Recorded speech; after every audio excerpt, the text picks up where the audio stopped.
I remember nights in Vana'diel, stars above and sword in hand. A world so wide with friends beside, we built our tales upon that land. Then 14 called me home again with tales of fire and shadow flame. But somewhere deep we lost our way, and it just ain't feeling quite the same. Make Final Fantasy great again. Not just pixels, but a place for men and women to dream, to fight, to laugh, to win. Let the world feel real, not paper thin. Leave the wars and tweets outside the inn. Just give us magic, steel and kin. Make Final Fantasy great again, or give us one that will begin. I ain't asking for no safe space, just a world with hard and honest stakes. Not some boardroom checked illusion built on fear or some backlash quake. Let us speak, let us role play free. Don't cage the soul of fantasy. We ain't your brand, we're your believers. Tired hearts and midnight dreamers. Make Final Fantasy great again. Give us dragons that make us believe again. Taverns full of tales and sins, not some sterile corporate spin. We ain't fighting in your culture war, we just want what we came here for. Make Final Fantasy great again, or let a new one rise and win. Remember the thrill of that first crystal shine, or the first time your healer saved your behind. We ain't lost, we're waiting in line for the game that honors its bloodline. So Square Enix, hear this song. We ain't mad, just been waiting too long. You had the keys to hearts and minds, don't trade them out for shallow times. If 40's grown too big to steer, then blaze a trail, start fresh and clear. Call it Final Fantasy Online, where the world and soul align. From the chairgate mess to the parson wars, to the folks who treat add-ons like crimes of war. Say one thing wrong and you'll find your name dragged through Reddit like you brought the shame. Harass, report, then gaslight too, while preaching peace from their FC pew. Nice community, by the way, is that what the devs meant back in the day? Make Final Fantasy great again. Craft a legend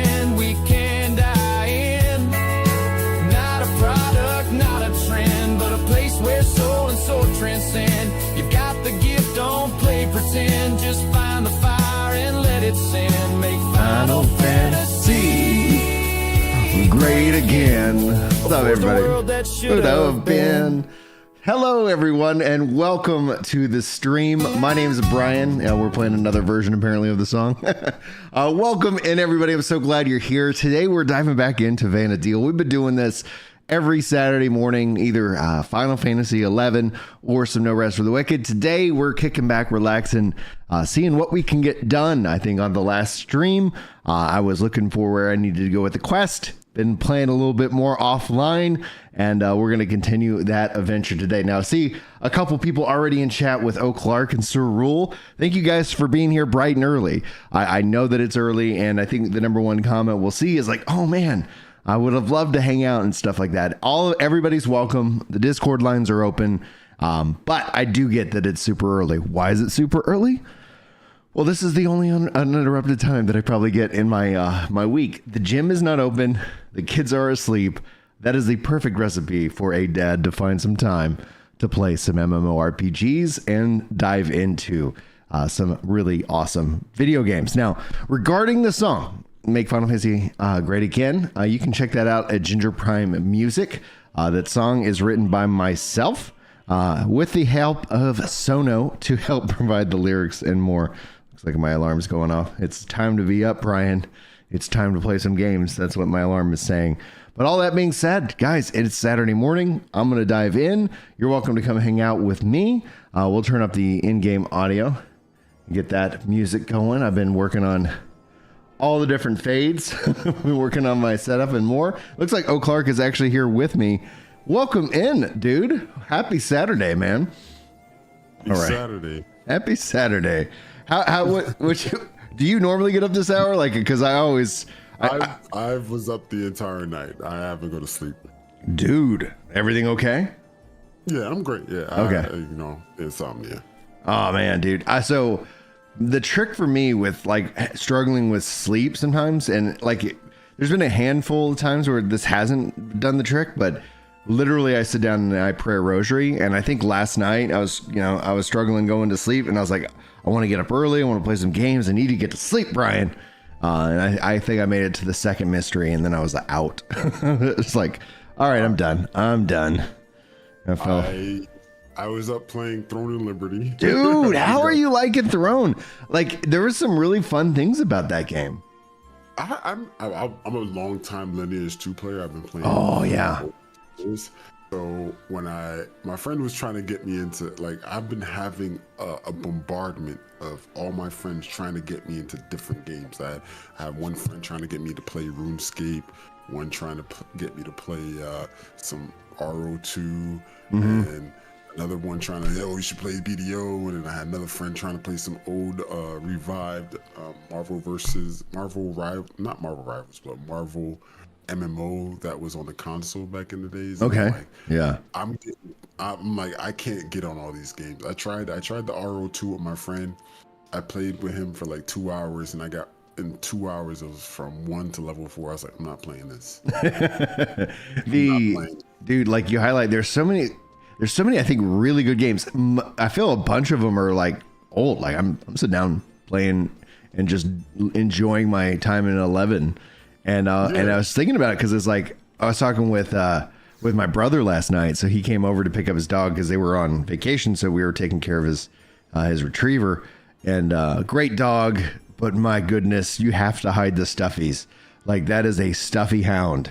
Like, he will get whatever kid stuff. So we ended up washing a lot of stuffies while he was here. But he was picking them up, and I was like, all right, like, have you got a Switch 2 yet? And he's like, no, I was thinking about picking one up for Christmas. So I was like, that's probably a really good time. There'll probably be a handful of really fun games to kind of play at that point. But I was like, you got to play Donkey Kong Bonanza. Like, it is a real GOTY contender, especially on the heels of something like Astrobot winning last year, for example.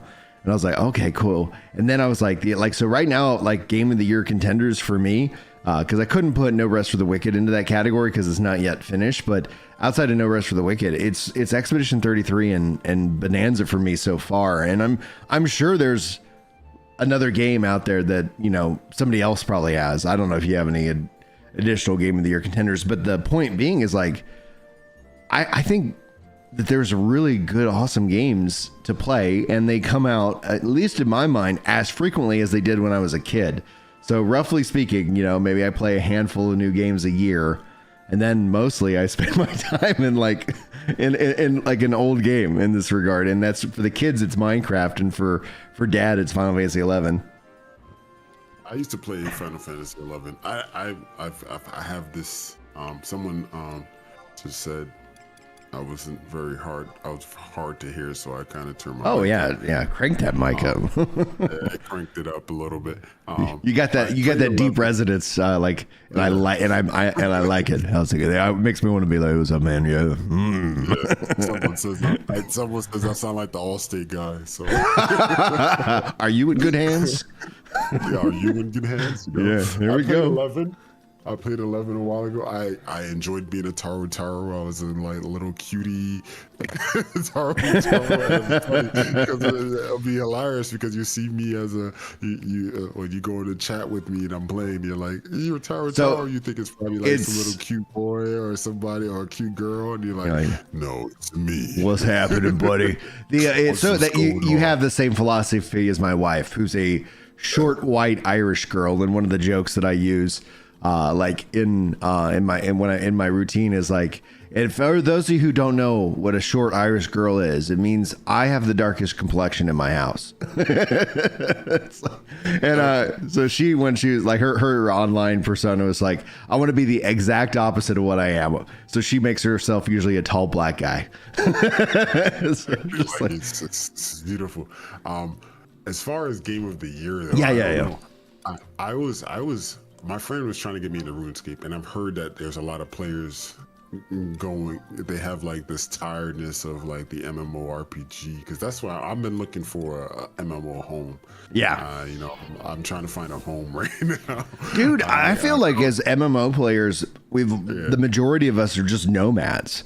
Like, so your point of trying to find a home, it's like, dude, that I feel that like in my bones. You're like, you yourself is going back to 11. 11 came out with over 10 plus years. Well, dude, I was a junior in college. Yeah. And it's so funny because it's like, I just remember, because this was my first MMO. So I think also just, it's the same thing with when people like get introduced to Final Fantasy, I find is that generally the first Final Fantasy that they played, they really do hold in high regard. So that's where like with Final Fantasy VII really hitting mainstream, being so many people's first, is like they play that and it's like, for me, I hated the first one. I played the first one on the NES. I hated it. It wasn't until Final Fantasy IV that I was like, oh, I really love this. And then it was Final Fantasy VI that I think I have the most connection to. But my personal favorite Final Fantasy is Final Fantasy Tactics, and that is finally getting kind of a remake, remaster later this year. So I'm like when I say like we're eating good, and I'll let you continue on your Goaty talk because this is fun. But I was like, yeah, like I'm gonna have like 4 or 5 games this year that I'm just like absolutely vibing with. And some influence from No Rest for the Wicked. They're taking a lot of that for that too, and I can't wait for it. Oh yeah, I know we got very hyped for the new update. Me myself, I wasn't really enjoying it. I haven't played it since the new update. I tried it for a few seconds and I got off because I felt like it didn't lure me in. But as far as like MMO homes, my friend was trying to get me into RuneScape. Like I said, and I said, I'm not one of those players that thinks like graphics make the game, but you gotta give me some. You gotta give me something, dude. I can't play pixels and blocks, not pixels, colors, and blocks. I can't do it. I can't do it for new RuneScape. I would love to see what they could do with 11 if they decided to not like modernize it is the word that would scare like classic players, because like, wait, what do you mean? But visually upgrade it, like set it in the 14 engine, keep the game the same. I don't even mind. Like 11 doesn't look bad to me. Like it visually holds up impressively. So yeah. You know what I mean? I can play 11, but I can't play a RuneScape. I can't play Tibia online. Yeah. You know, like, there's no. They might be great games and they're fun, but I need something visual. Like my favorite MMO is Tree of Savior. Tree of Savior. I've never heard of that one.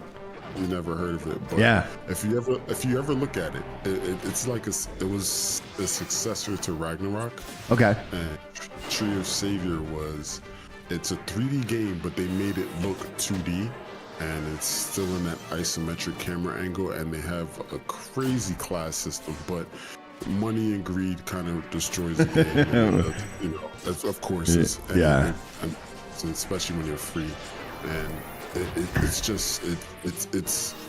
it's honestly, it could be like, if they handled that game properly, it could be the most phenomenal MMO I've ever played in my life.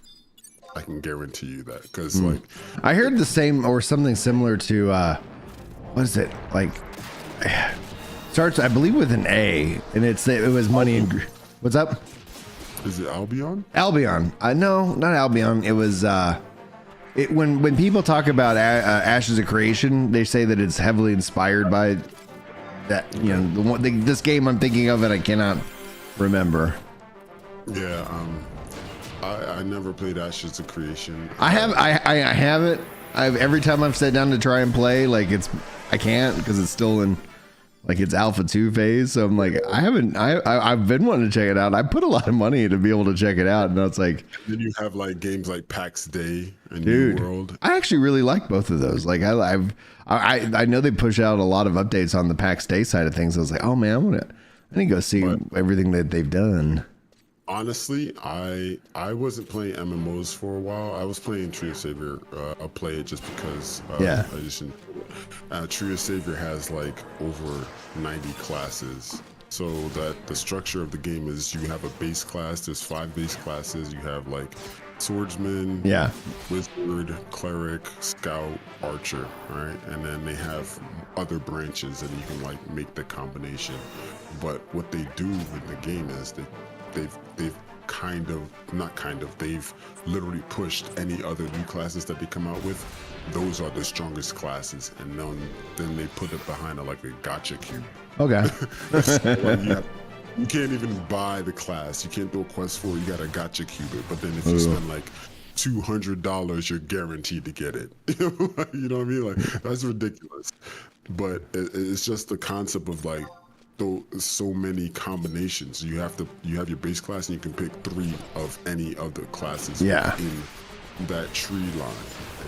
And some of the newer classes kind of are shared between, not every, but some are shared between other branches. Like there's a class called Vulture, and you can share between the wizard and the archer, and you can kind of build that. And I like that concept because I like theory crafting. I like being able to build something great. But the community for that game and how the developers make that game, there is no, if it's not the meta, it's not viable. Yeah. So, and I don't like that, and I don't think that should be a thing in MMO games. Especially. So what's wild is that like I've heard something, because I remember like people would always say like, yeah, you know, the choice in a video game is just an illusion.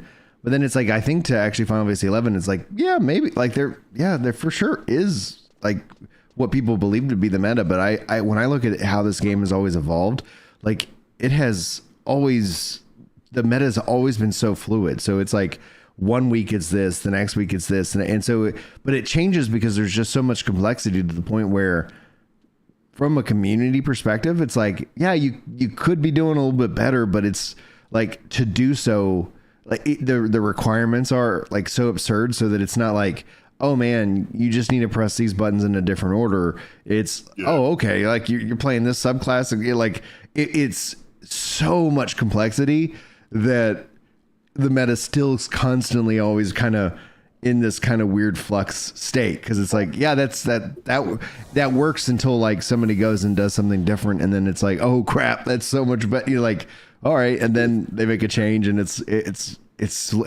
exciting. I like it. It's about, in a way, there's a value in challenging the preconceived what people think to be the meta, you know? Exactly. And then I have a tendency to, like, my friend tried to get me to play Ragnarok online too, and I played with him. Like I think I said it already. I said he made me play for like 2 hours, and I got from level 1 to 4 in like 2 hours, and I said, I'm not playing this game. Like, this is too much. He's like, yeah, it's like the old school RPGs, and I'm like, 4 hours or 2 hours to get to 3 levels? Like, it's too much. Like that is ridiculous. I don't feel that I should be playing an RPG that takes me so long to grind at low level. Like, give me the grind maybe once I get some progression. Like, all right, I got to level 20. Now let me grind a little bit. All right, now you have to grind to 30. I could do that, but grinding from level 1 was way too much. Way too much. Yeah, I was playing. That's what kind of was the catalyst to, like, I really want to go play 11, is that not only is the controller supported, not only does Steam Deck, run great on Steam Deck, but it was like, oh yeah, I was playing, Pantheon Rise of the Fallen, and I was like, I like the challenge. I'm running around. It's a slower paced game. This is really, like, I find it very enjoyable and relaxing. And then it's like, wait, like, I can't, I spent a lot of time trying to get it to run on Steam Deck with the controller setup so I could play, and I had some success, but then it was just like, okay, wait a minute, like, I want to go, but this makes me want to go play 11. And I was like, why am I not playing 11? That's what I want to be playing. So now here we are. Now it was like 7-8 months later, just because I was so busy with everything that was going on. I was like, all right, well, I'll get to it. Like, I did enjoy 11 when I played, when I was active with it, but the one time I fell asleep in the middle of a good match, I was like, all right, I don't think it's whole interest enough. But I would definitely say, like, I feel like MMO players.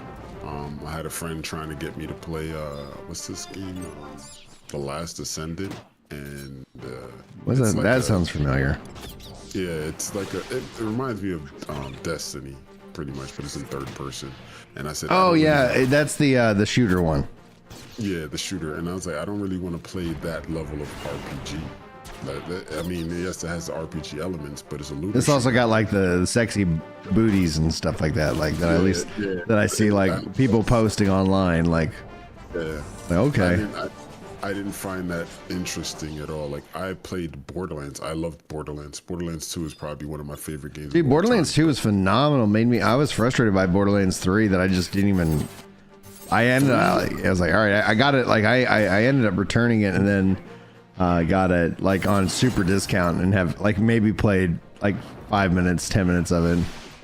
My friend had Borderlands 3, and he knew I liked Borderlands. He's like, "Yo, did you play 3?" I was like, "No, I haven't played it. I saw it, and it didn't pull me in as like 1 and 2." And then he made me play 3, and I'm playing 3 with him. And I don't know. I hope I don't get you flagged for saying this or anything. But I was like, "Where are the midgets?" I was like, they called them tinks, and I was like, "What is this? What is the tink?" Like, you know? And I'm like. I was like, oh, so they go on the way of like political correctness, and I was like, that was one of the reasons I enjoyed Borderlands. How it's a little bit raunchy and crazy, like Tiny Tina. Right. Well, that's comedy was the most like insufferable, and then you see it like entertainment. It's like, yeah, we're not saying this is good, but it's like you know you can't. I don't know the forced safe spaceness that people have tried to make. You know, and I'm like. All right, guys. Like you can do it in an intelligent way, right? Like it's like, but they were not subtle about that at all. And then it's like, okay, it got to the point where. And I think the crazy part about it too, like the main villains were like streamers. Yeah, yeah, they were like content creator streamers that like And I was like, this is just. Yeah. He went from handsome Jack. It was great. He was a great villain. I would put him in the likes of like a Joker from DC. Like he gave me that type of energy. Like, no, this guy is fucking. Excuse my language. Oh my gosh, I'm sorry. I'm like, this guy is insane. You know, like this guy is crazy. He gave me that type of energy. Right? Yeah, exactly. Where are you vibing right now then with Borderlands 4? Because honestly, I'm kind of excited about it. Like I'm kind of like like. I'll wait for the review to come out, but I'm like, all right, I really would like them to knock that one out of the park, but go ahead. I don't know. Tina's Wonderland was also pretty cool too, but I still haven't played that as well. And I don't know. I haven't really seen like a lot of a lot of like promotion for that game as well. So I don't know how Borderlands 4 is going to work. And I heard like when they showed a lot of the people were very negative on the like the characters. The main characters look like NPCs themselves.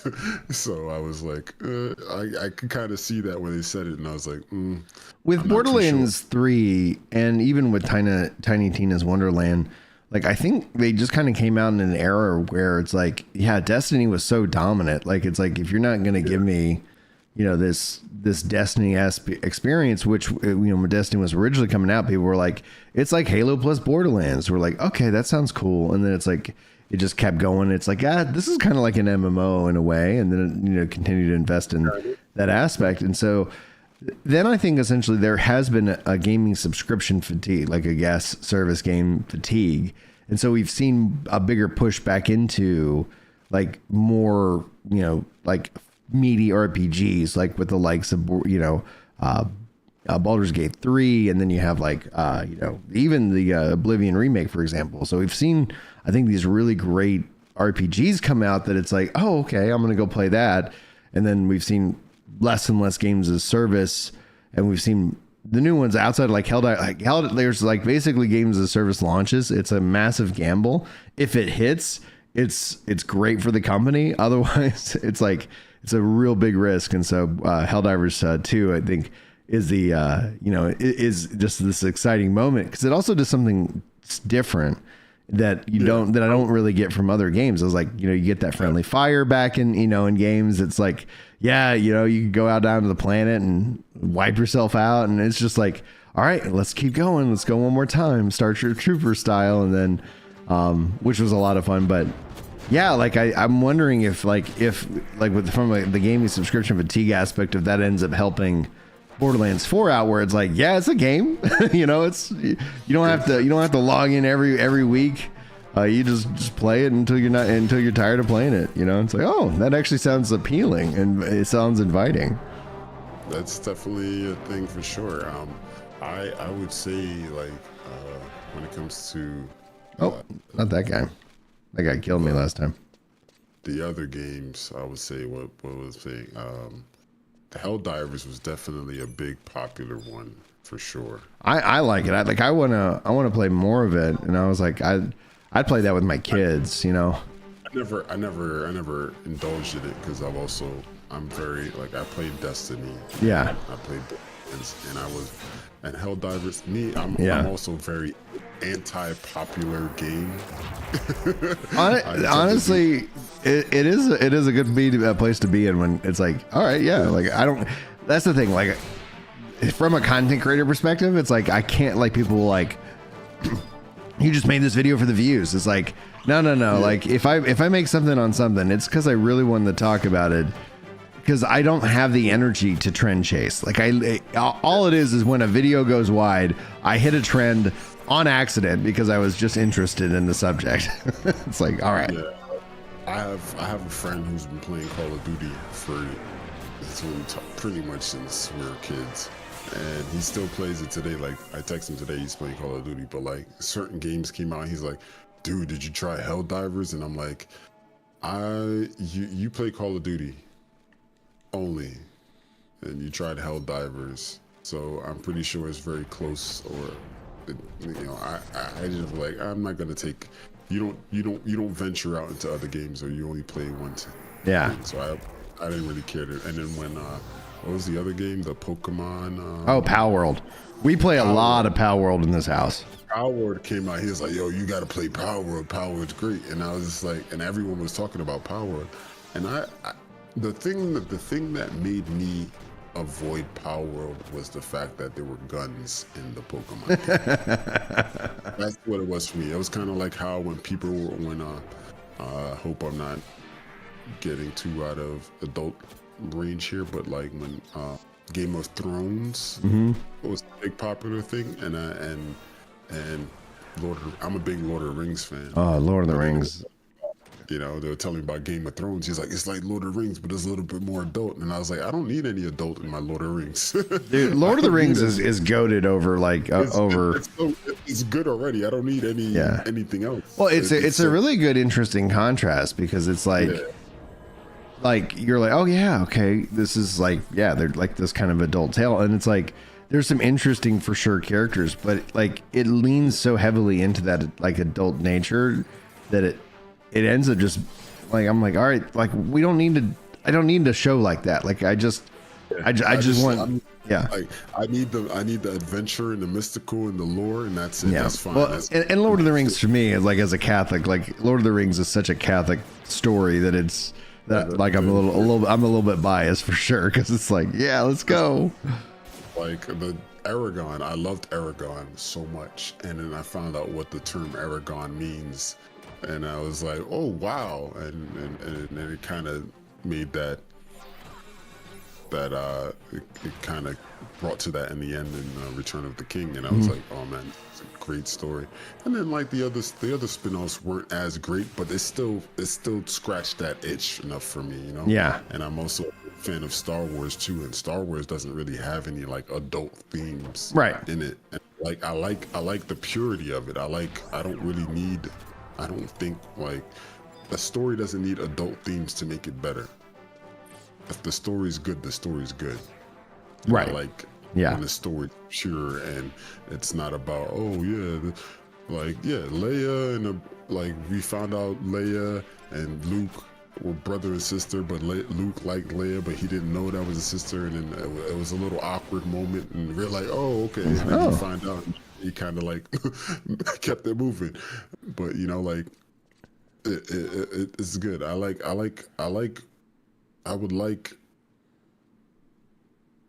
like a good game, a good story, and I don't like over popular games just because it's popular for the moment. Like I need something with some longevity. I want something to play. I want something with some quality in it, and I don't want it to be too gimmicky or maybe even woke. I don't want to do that. Like, yeah. What a online trigger word right now, because it's like it has so many different definitions. You know, because like you have the historical definition, which a lot of people are like, that's what it means. It's like words change over time, man. Like it's like I get where it comes from. Then it's moved into this. Now when people think of it, generally they think of a specific type of person, you know, etc. But it's like there's the reality, which is kind of funny, where it's like, but I was thinking about this the other day. It's like there's so many things like that have ended up like started off conspiracies, been proven true, that it's like, yeah, like questioning the government, I'm all about. Like, you know, maybe like taking a beat and thinking about what you want to do. It's like, I'm all about that. And I was like, at its purest form, that is what woke is. Like just being aware of what's going on and not just accepting a narrative and just like, okay, all right. You know, it's like, okay, man. So I was kind of just chuckling to myself, because it's like, yeah, I don't know if the internet can handle it, but it's like, I think of myself in that way. Like, oh yeah. It's like, there's a show that I watched called Atlanta, and it is this one character named Darius in the show, and he's like there was a scenario in one of the episodes where he's talking to someone, and he's like, you just made that up. He's like, everything's made up, stay woke. And I was like, this guy is the greatest. I love that line. So sometimes I say it to my friends, I'm like, everything's made up, stay woke, bro. Yeah, I think that's the thing I realized as an adult. Like I was like, oh man, everybody's just faking. It's like everybody's just playing a part. Like like, okay, you managed to fail up into this position. You don't know what you're talking about, but all right, you're still in charge. Exactly. Oh my goodness. Yeah, dude. Yeah, that's just the way it is.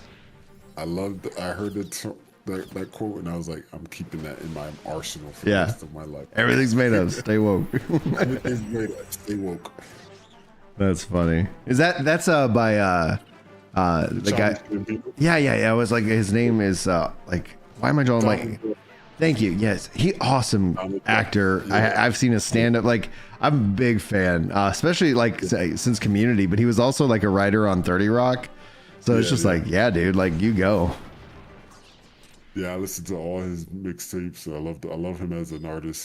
Been around because he's also kind of like me too. Like, I'm a black guy, nerdy. You know, he's like a nerd rapper. He didn't get that acceptance. He's like, oh, you don't even talk about like what rappers really talk about. Why aren't you like talk about this and that? And he's like, no, I'm gonna rap what I want to rap about, which was I like that. You know? Yeah, I'm glad he's found success, because sometimes it's like when you go against the grain, it like. Yeah, it's like, okay, not getting accepted into like the various cliques and circles. It's like, that is like, that probably is costing me, you know, money, but it's like, no, I'm not, like, I'm doing it for this. This is what I'm working on.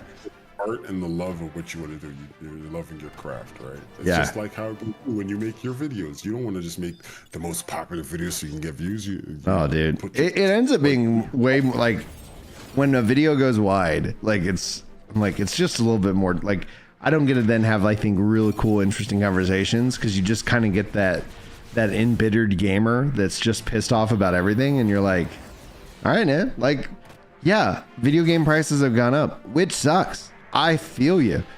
I have no ability to control that. How do I handle it? I'm not going to get mad about it. I'm just going to buy less video games. Like, it's not like my budget for video games has risen with the increase of video game prices. I just have to be a little bit more selective, and that sucks. I know that, you know, like, but all right, man, like I just can't share in this like pure frustration and anger. I'm like, all right, I'm gonna go play a fun game and like not worry about the fact that eggs cost me like 3-4 times more than they used to. It's like, yeah, I'm a big fan of Dead Space, right? Yeah. The remake. I bought the remake this week, this month for like $12. It came out like what, a year or two ago? yeah. All right, cool. I already played the game before, so it doesn't matter. I don't need to rush to buy it again. So the remake is pretty, like, they changed a few things from what I'm playing, but it's still the same game, and I bought it for $12. I'm not gonna spend the whole $60 to get it. Well, and that's the thing. It's like if you have patience, outside of Nintendo games, those prices are coming down. I'm not worried. Like, you want to launch at 80, it's gonna still be. I'm still gonna pick it up at 40. Like I've been anti Nintendo for like, I think probably 3 years ago. You're a better man than me. I'm like, man, they get me every time. I'm like, man, Nintendo, oh, you suck. And then it's like, take my money. Yeah, I made a post on Facebook like 3 years ago, 2022. Yeah, I made a post on Facebook. I was like, Nintendo sucks. I'm like, they're not getting my money anymore. And then everyone attacked me on that. And I was like, all right, you're getting mad at me. And then now they just did what they did. And I'm like, oh, I tagged that post that I made and I posted again. I was like, I see you guys are quiet now. Like, what happened? No one says nothing. No one responded to that post that I said. I was like, remember when I said this? Yeah. The way I process all of this is like, I look at the kind of like the gaming clicks the same way I look at the crypto clicks. And that in and of itself, the only way I can physically understand it is it's a religion. For some people, like, this is like, whether you go to church or you don't go to church, you go to church, and that church is either a physical building somewhere in your neighborhood, or it's, some online forum, or it's, and it's so interesting because it's like, I'm like, all right, yeah, like, okay. Like, I kind of got on this little thing for a little bit, which was, for me, was a little bit more entertaining, because I was like, I was just watching these crypto influencers, and I was like, they're all evangelizing the thing that they have the most of. So whatever they hold the most of, that's their favorite crypto, and they're gonna preach from the pulpit about it, and they're gonna.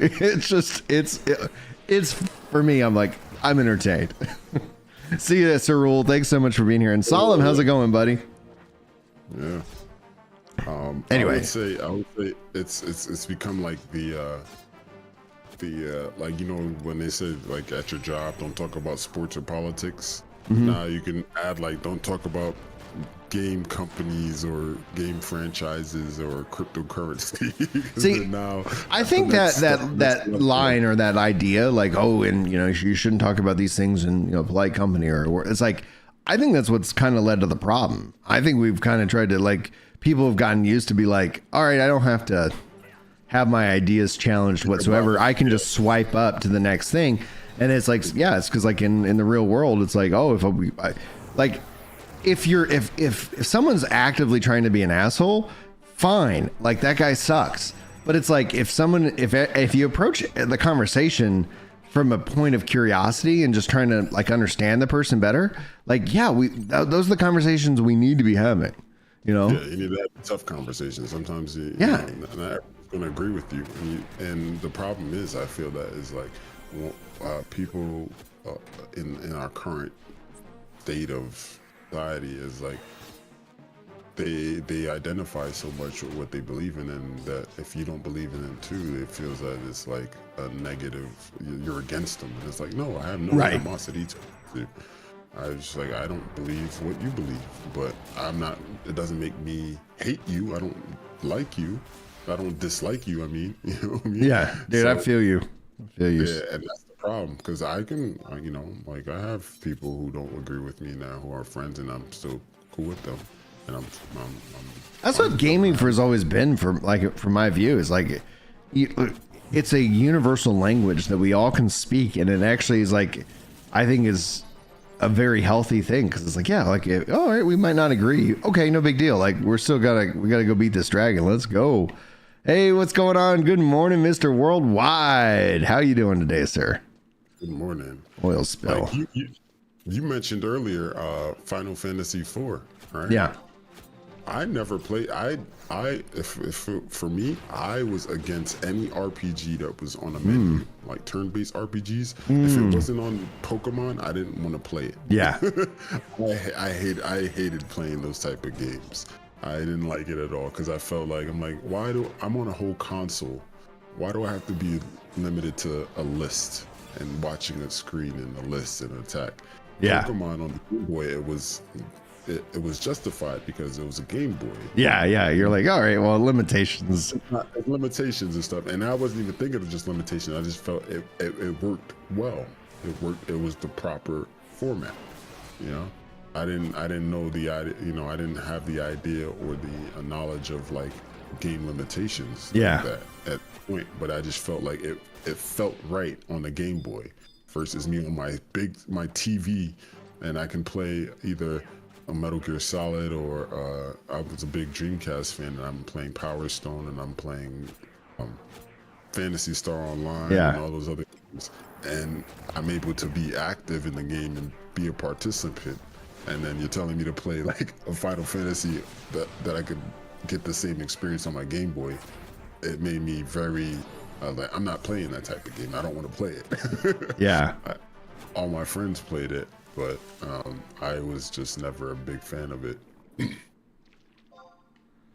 That was harrowing. We were starting to get some red HP bars. That was good. Yeah. Yeah, man. Worldwide, when you get to work, get set up, man. I'll be here. I think I'm here at a minimum until like, or at least at a maximum until like 8, and because we're doing some network wiring and stuff. Because we just moved to the new office, so there's still some a little bit of things we needed to get done. So I'm doing that today, and so hopefully, like I usually just generally play till I'm needed on Saturdays. It's like, all right. Be in your dungeon. I have my little room myself too. But in No Rest for the Wicked though, they said they come out with the new. I did watch your video on that. Thanks, man. About of course, I watch every post of your videos, everyone except for the ones that like some of them. Like I think you made one on like Donkey Kong or I just posted it on Donkey Kong, and I posted on Superman as well. And it's like I posted Superman with notify subscribers and Donkey Kong with not, because it's like there's things that I want to talk about, and it's like I know how the algorithm works, and I know like if I put this out, like generally like the people who watch my stuff, like it's like, and again, that's the right of any viewer. It's like just watch what you want to watch, man. But it's like the Superman one I watched, I did see a lot of like negative towards it, but I felt it was great because it was also like people don't realize that was like a Superman when he was like young and new versus like Henry Cavill Superman, who's like seen as a Superman. I didn't have an. I liked Man of Steel in there. Like there were some problems. I think essentially, like I said, like there's a couple of interesting categories. I do think that some of what was said online did make people on the right specifically look foolish because they went in hard. They're like, it's gonna be what, and it's like, dude, it's just a movie. Like Nathan Fillion said it. It's like because he had the best response because he was kind of asked about it, and I also take issue with like even people asking the question. Like it's such a nothing question. It's just meant to drive clicks and engagement, and so that's just kind of where I fall with it, because I was like, none of that's going to be there. Like at the end of the day, the thing that more and more the people talk about is what they liked and what they didn't like about the movie, like what they wish they did different. That's where we should be with our entertainment. Our entertainment shouldn't be like, all right, now we're all going to fight because this is a movie that represents my team. But I felt like a lot of people, especially before the movie came out, and then it's like now there's this push to say that it's not a success. And then it's like the numbers clearly show that it's good. Well, they had a goal of 500 million. I think they're going to hit that with plenty of room, on top. And I'm like, and the thing that it had to do, not only it needed to make money, which is like that's every entertainment product, but it had to get people also wanting to watch more. You know, like, and so like if they were to announce like a Mr. Terrific show or a movie, dude, that would be so kick-ass. Like there's so many good characters, and I was like, it's a character-driven approach to the DCU, meaning finished scripts, none of this like we got to rush this out to beat, you know, Marvel like they did with the DCEU. So it's like I enjoyed Man of Steel, but let's not sit here and rewrite history that we're saying Batman v Superman shouldn't have been the third movie at a minimum, as opposed to like because like it was originally planned to be the second Man of Steel movie, and then everything felt so rushed, and then it got to the point where the DCEU was so had no vision. The same is my same complaint that I had with the Star Wars episode 7, 8, 9. It's like it had no cohesive vision, and so by the time we got to the third movie, it was so like, wait a minute, like didn't this movie now just undo everything that we the second one set up? It's like, yeah, different vision, different director, you know. Oh crap. I purposely just watched. I didn't know there was a 8 and 9 for Star Wars actually. Yeah. I watched 7 with the first time and I didn't like it, so I just stopped watching Star Wars. I think I went to see Rogue One in theaters.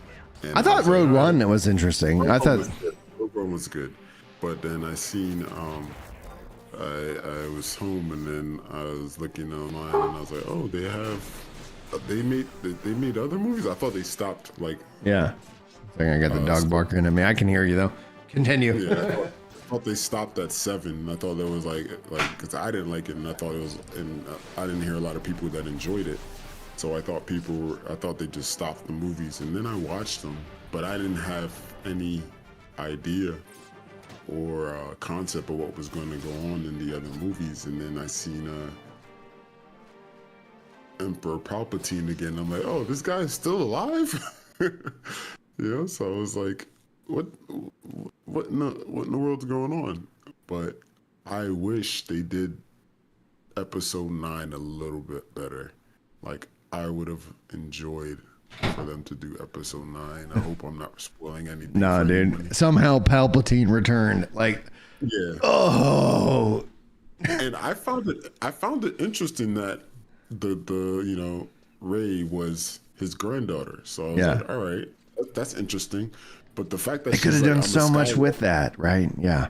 Yeah, I was like, she's like, I'm a Skywalker, and I'm like, no, you're well, not. And I like what they were setting up with Finn, and then it's like, and then they just basically like ditch him, you know, and it's like, gosh darn it, like these, yeah. I thought they could have done so much a better job, but that kind of ties to the point. It's like, I feel like the DCU is actually like, especially with, because it's not just, you know, Superman's the first cinematic, kind of the real kickoff for a lot of people, but I watched Creature Commandos because I was like really interested, and it builds this really cool universe.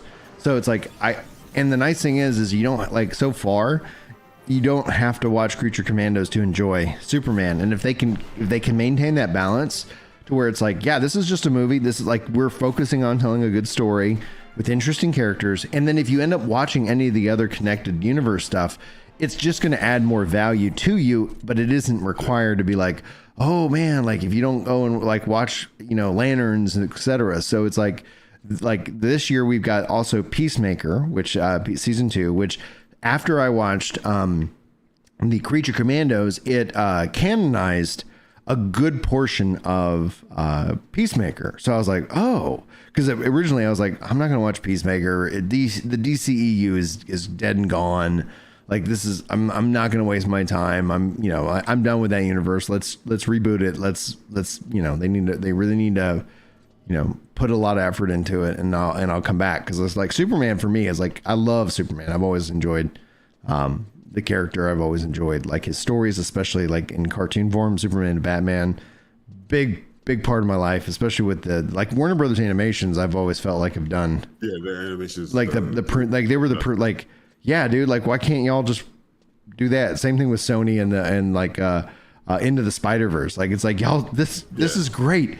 And then it's like your other, like, why is your live action so awful? Like, anyway, so all that being said is like, you know, like, yeah, so watching all that was really great. So then I watched Peacemaker and I was like, that's really great. And so knowing that a portion, and then that in a way is canonized some of James Gunn's The Suicide Squad.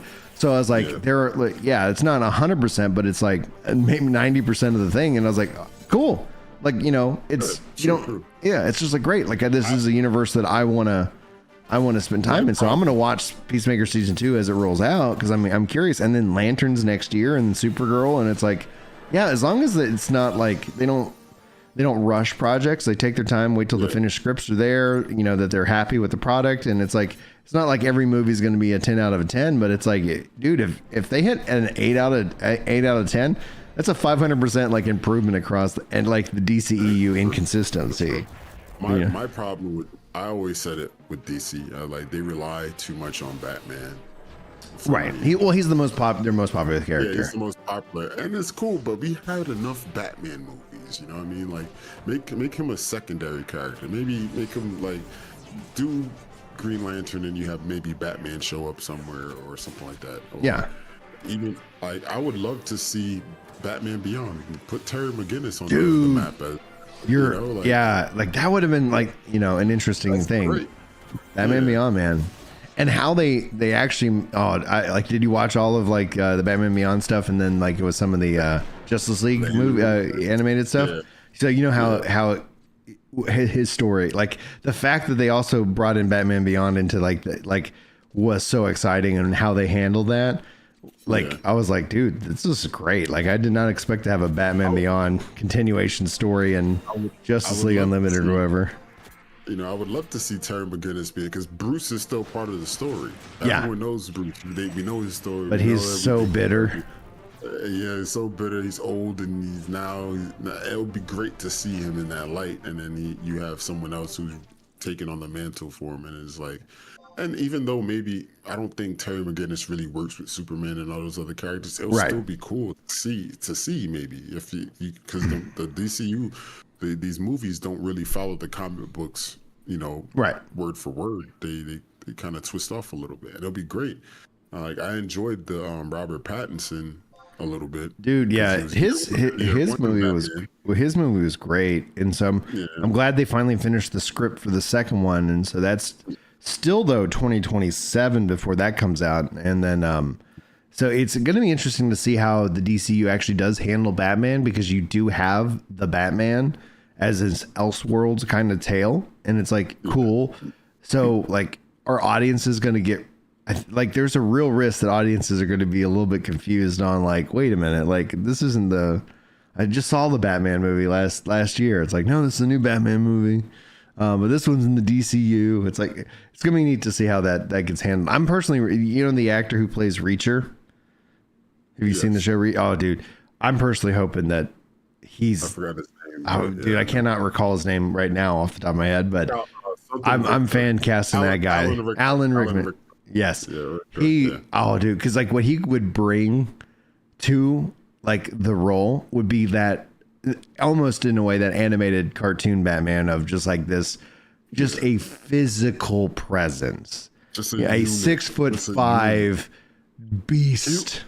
Thick boy Batman, like the absolute Batman. Yeah, I'm gonna go let my dog back in, but I can hear you. Keep talking. Yeah, he'd be a great absolute Batman, because he's such a unit. Like, if you've seen him in the from the Reacher, of course you've seen him in that. But I think in the Gentlemanly Warfare or something like that, he was very intimidating in that movie too, and he's in that movie with what's this guy, Glass Superman, I can't remember his name right now. Damn, what's this guy's name? You almost got it. Henry Cavill. Henry Cavill. Yes, yeah. So he actually makes Henry Cavill look a little normal too. So he's a unit, you know. So yeah. And that was a great movie too. Yeah, Ungentlemanly Warfare. Yeah, he was in that movie. And he did such a good job in that movie as well. So it's like seeing him as like maybe like the absolute Batman. Like he's Bruce Wayne, of course, but he's just like the later Bruce Wayne. He's very big and massive. Yeah. Matt Damon was kind of like him, but he would kind of tower over Matt Damon as well. I think he's like 6'5" or something. Yeah, 6'5". Like, and then the Batman that they showed off briefly in the Creature Commandos is kind of like what I felt like was the animated Batman, like real thick, broad chested. It's like, okay, like I'm in. End of near retirement Batman.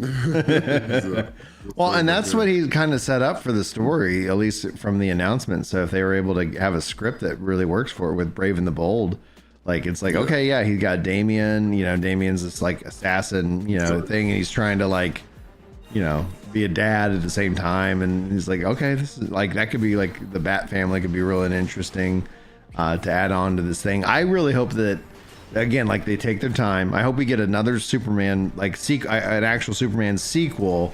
I like to see what they could do with Batman, and then at some point, I think if they did World's Finest, like that could be something really cool. As well, where it's just like, all right, yeah, but not like, oh, Superman, it's out, it's great, oh, we got to get Batman in there. Like, don't start shoving things together. Let them naturally get it, become. The same thing that I enjoyed with this Superman movie was also the fact that it had other characters in there, because we've seen Superman plenty of times. Yeah, we've seen Batman plenty of times. So now, if you're gonna make those movies, put other characters in it, like even from the last Batman with Robert Pattinson, and you got the whole Penguin spinoff was great, and the Penguin was pretty good. The show was pretty good, and I enjoyed that, and I liked that they made that universe off of that one movie, and I was like, all right, cool, that was good. I don't want to see just Batman anymore. You had him back since like the 80s. The thing about the Batman that I really liked is like it also felt like very detective Batman. Yeah. So it's like, okay, yeah, he can fight if he needs to, but it's like, all right, we're trying to solve this riddle. Yeah, that's one of the things that Batman is. He's a detective first. This is his main thing. He was a detective first. The greatest detective. Yeah, and it's like they've kind of gotten a little bit away from that detective. And then so it's like, yeah, I thought so I'm hoping that number two, like the second one does something with like the Court of Owls. I think that could be like one thing I think that the Batman did not deliver on. In a way, Superman too. Like I want more. I really am interested to see how they evolve Bruce Wayne, because obviously they played him like year two basically, younger, like reclusive, not really like in society. And I was like, yeah, part of the Bruce Wayne and Batman thing is like Bruce Wayne. And so then but even with the Superman, I was like, I would like some more Clark Kent in that. And it's like it's hard, like the Superman movie, I was like, I thought it was great, and I'm gonna go take the kids to see it this afternoon. But I was like, yeah, like the one thing is like I wish it was longer, because it's like I actually wanted more, and they had to do a lot of work, and one of those jobs was getting me to want more of it, which they succeeded. But I was like, yeah, like you're kind of it was a fast movie, so I was like, I would have I don't know. Definitely, I think they only put Clark Kent in like the beginning, and then the rest was just Superman. The rest of the movie. Oh, for the most, yeah. There's a part like where he does like come back for sure. Like it's like because when he at the farm, not to ruin it for anybody, but it's like, okay, that was I think really good. But that again makes me like I really want. I'd love to see more Daily Planet, Clark Kent, and, some of that stuff, which I think would have been really fun. But long, that's where I was like, yeah, let's get some more movies. Hopefully, they're able to handle like cameos in a fun and interesting way that doesn't feel like, well, because I appreciated the end screen, for Superman, because it was like, it wasn't like, oh yeah, it's setting up, it's like, yeah, they did that in the movie. They set up, what's coming next with Supergirl. And then it's like, okay, cool. Yeah, and it isn't like, okay, at the end is just a nice little fun, moment about the movie and the characters. And I was like, yeah, it makes me want more Mr. Terrific, Yeah, Mr. Terrific. Yeah, that's what I was saying. I think DC's characters, I don't think are strong enough like Marvel characters to have their own movie, because I think a lot of the thing that made DC was the Justice League. Yeah.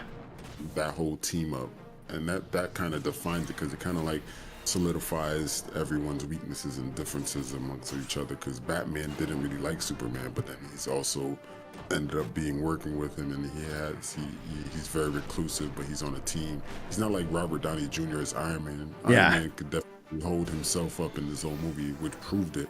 Thor can hold himself up in his own movie. Ant-Man was able to hold himself up in his own movie, and he was entertaining, and it brought you in, and you got to like the character. But in like Batman, it was kind of like, he's also kind of like,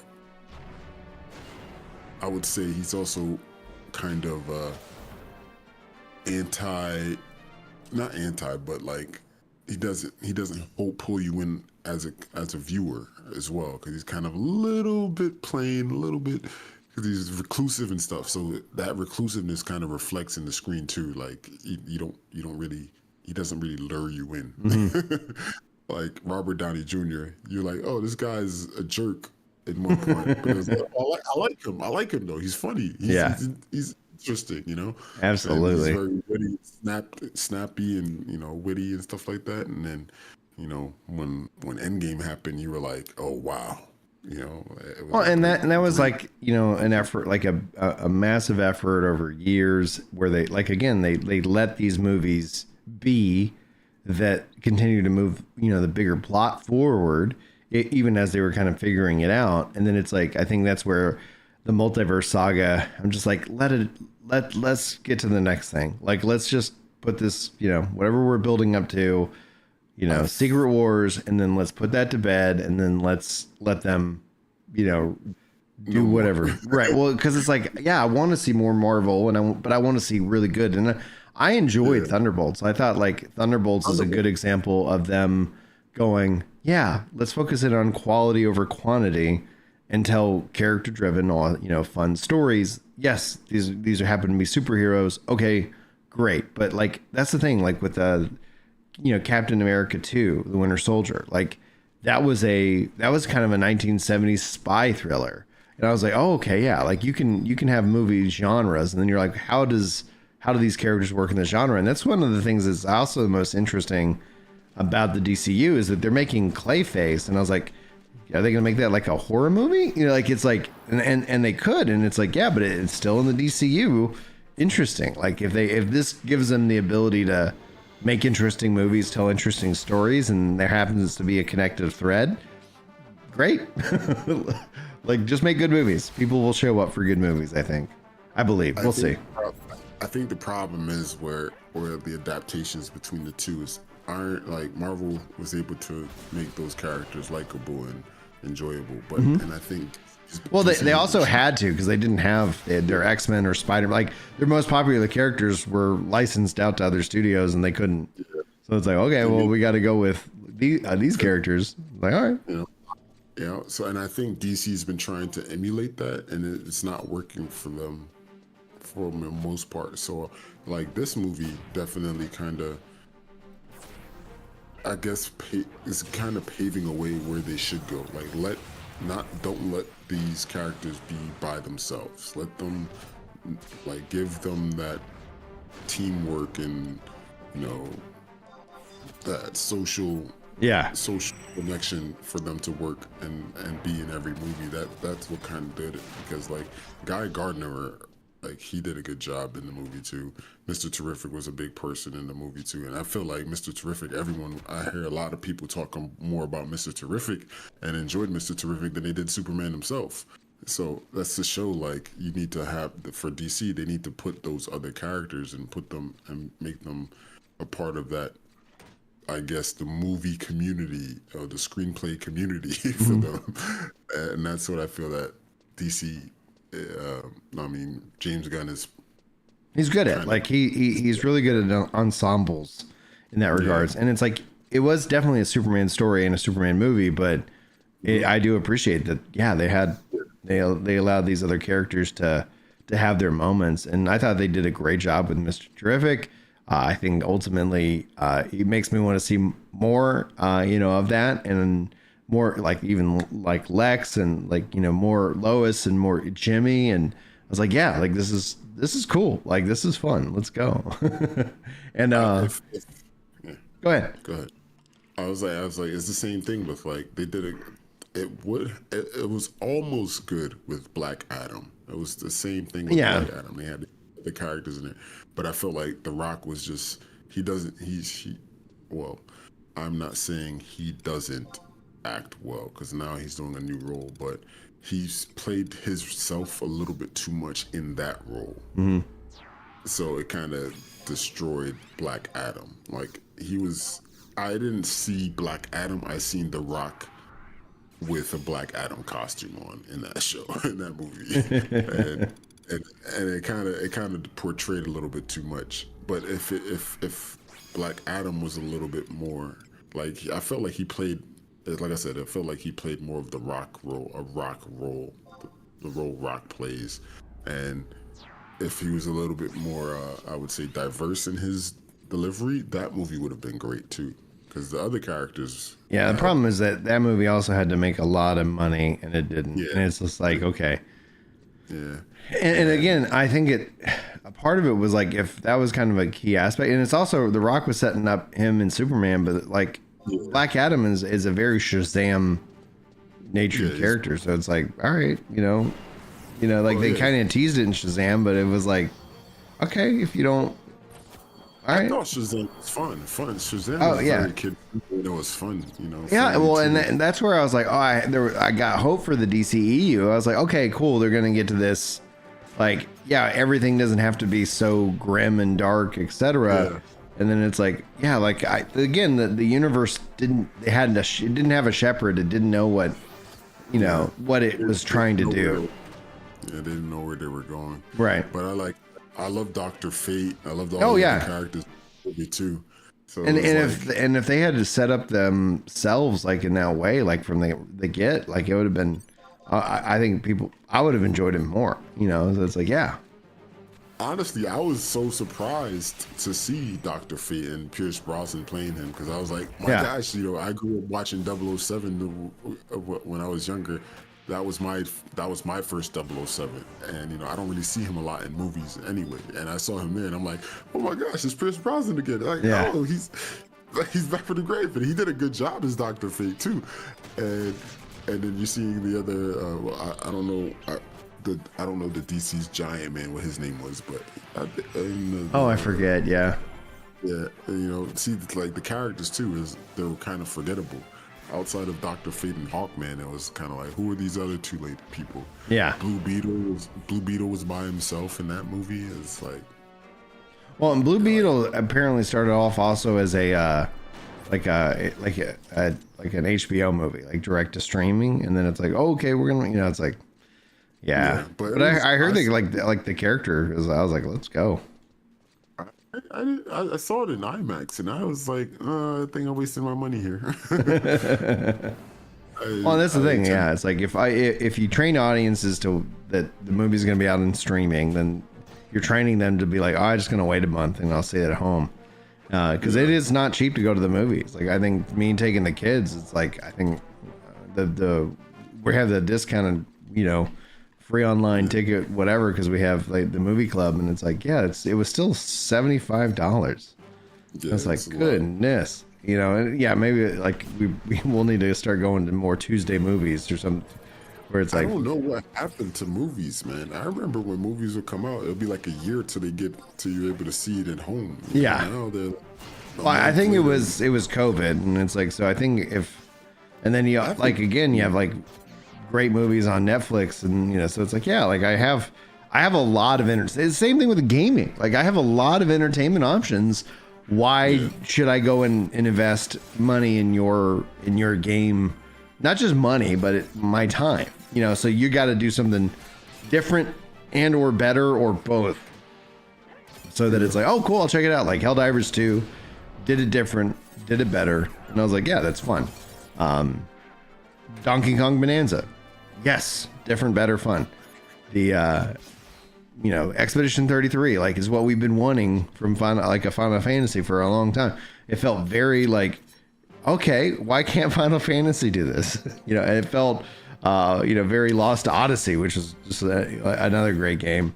But yeah, like, yeah, it's brought up. Let's go. Like, we don't, and I think that you know, what we're seeing and we're kind of seeing told outside of like Hollywood and movies is that video games go into smaller teams, more, you know, like, Yeah. And I was like, yeah, I think the problem is that you're trying to have you're the budget when you start talking about $200-300 million, like that's a lot of money, and so it means you got to appeal to a lot of people, which I think essentially the safe route is you then appeal to nobody, because it's like you have to, like, we got to water this down. We got, like you said earlier, like we can't call them this, we got to call them that, because otherwise it's like because we have to be so safe, and then it's like everything just is like, yeah, but it lost flavor. Like, okay, when I hear that level of budget, I just think they're definitely monetizing it, trying to get more money out of you. Oh yeah. More. And well, that's the thing with game prices going up. It's like they've gone up. People aren't just spending $60 on the games. They got all these cash shop stuff, all this extra stuff to try to sell you. And so I was like, yeah, the game prices are just the game prices. Yeah, like, yeah. In Tree of Savior, I spent like $1,300 on the game over like, you know, it came out in 2016. So from between then and now, $1,300 on one game. Yeah. That's still, it doesn't matter what the game is. Like, that's a lot of money. Yes. A game is $60. So now you got extracted an extra $1,240 out of me. Come on, same thing. That game is free, but I'm just saying, like, if a regular game is $60 and then you extract another $1,200 out of me, like, on this one game, that's ridiculous. Right? And not only that, like, half of the games aren't even finished most of the time. It's patch this, patch that, patch this, patch that. We fixed that. We released this, and and I'm not saying that's a bad thing. Yes, fix the game, but at the same time, it's like it's that level of we don't have to make a good product. We could just fix it with a patch, as long as we get the money for it. Yeah, you know? It's kind of bad. Like, I don't know. So I tend to not really invest into games as much anymore, and I try to enjoy find a game. Every game has its flaws anyway. Like, I've been playing Throne and Liberty, like I said. Yeah. In Throne and Liberty, I start the game up, there's no loading screens after I log in. Right. There is not a single loading screen. I teleport, is like, You're there. I'm like, what? I'm like, yo, wow, why? What is going on? Like, I play New World, you teleport, there's a loading screen. Loading screen, yeah. Well, even still, though, even if you don't teleport, it's like New World is connected, and it's like, this is nice. Yeah. Like, I'm not gonna lie, I like that. I like that a lot. Yeah, New World is connected if you just walk everywhere, or, you know, whatever. But I'm saying just teleporting when you teleport. Right, and you get a loading screen. Same thing with with No Rest for the Wicked. It's all connected, and they're actually making like even more connections. But yeah, when you teleport, you're gonna get a loading screen. It's like, yeah, that is fine, you know. But like, I'm playing Throne of Liberty, and I'm teleporting from all different sides of the map, and I'm not seeing a single loading screen. It's just like, phew, phew, and I'm like, whoa, what the hell? And I'm like, people are complaining about the game or whatever. I'm just like, all right, whatever. But the game is fine. The tab targeting system is a little different. It's not. It doesn't feel like just click and then you just attack. You're still moving if you're near them, the person will attack them. And if you're not close enough, your character won't attack. It tells you you're out of range, and I'm like, all right, it's a decent mix. Still gives you some feel of control, and, you know, yeah, it applies the stat system and how the stat system works. There's accuracy and crit rate and stuff like that.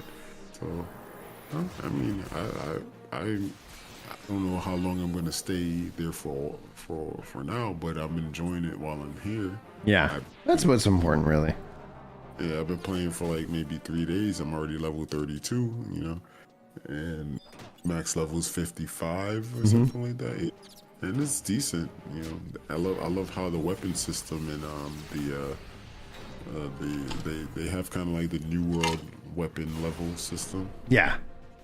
You know, so It's pretty good. We're official here, Rex. This is the retail Asura server.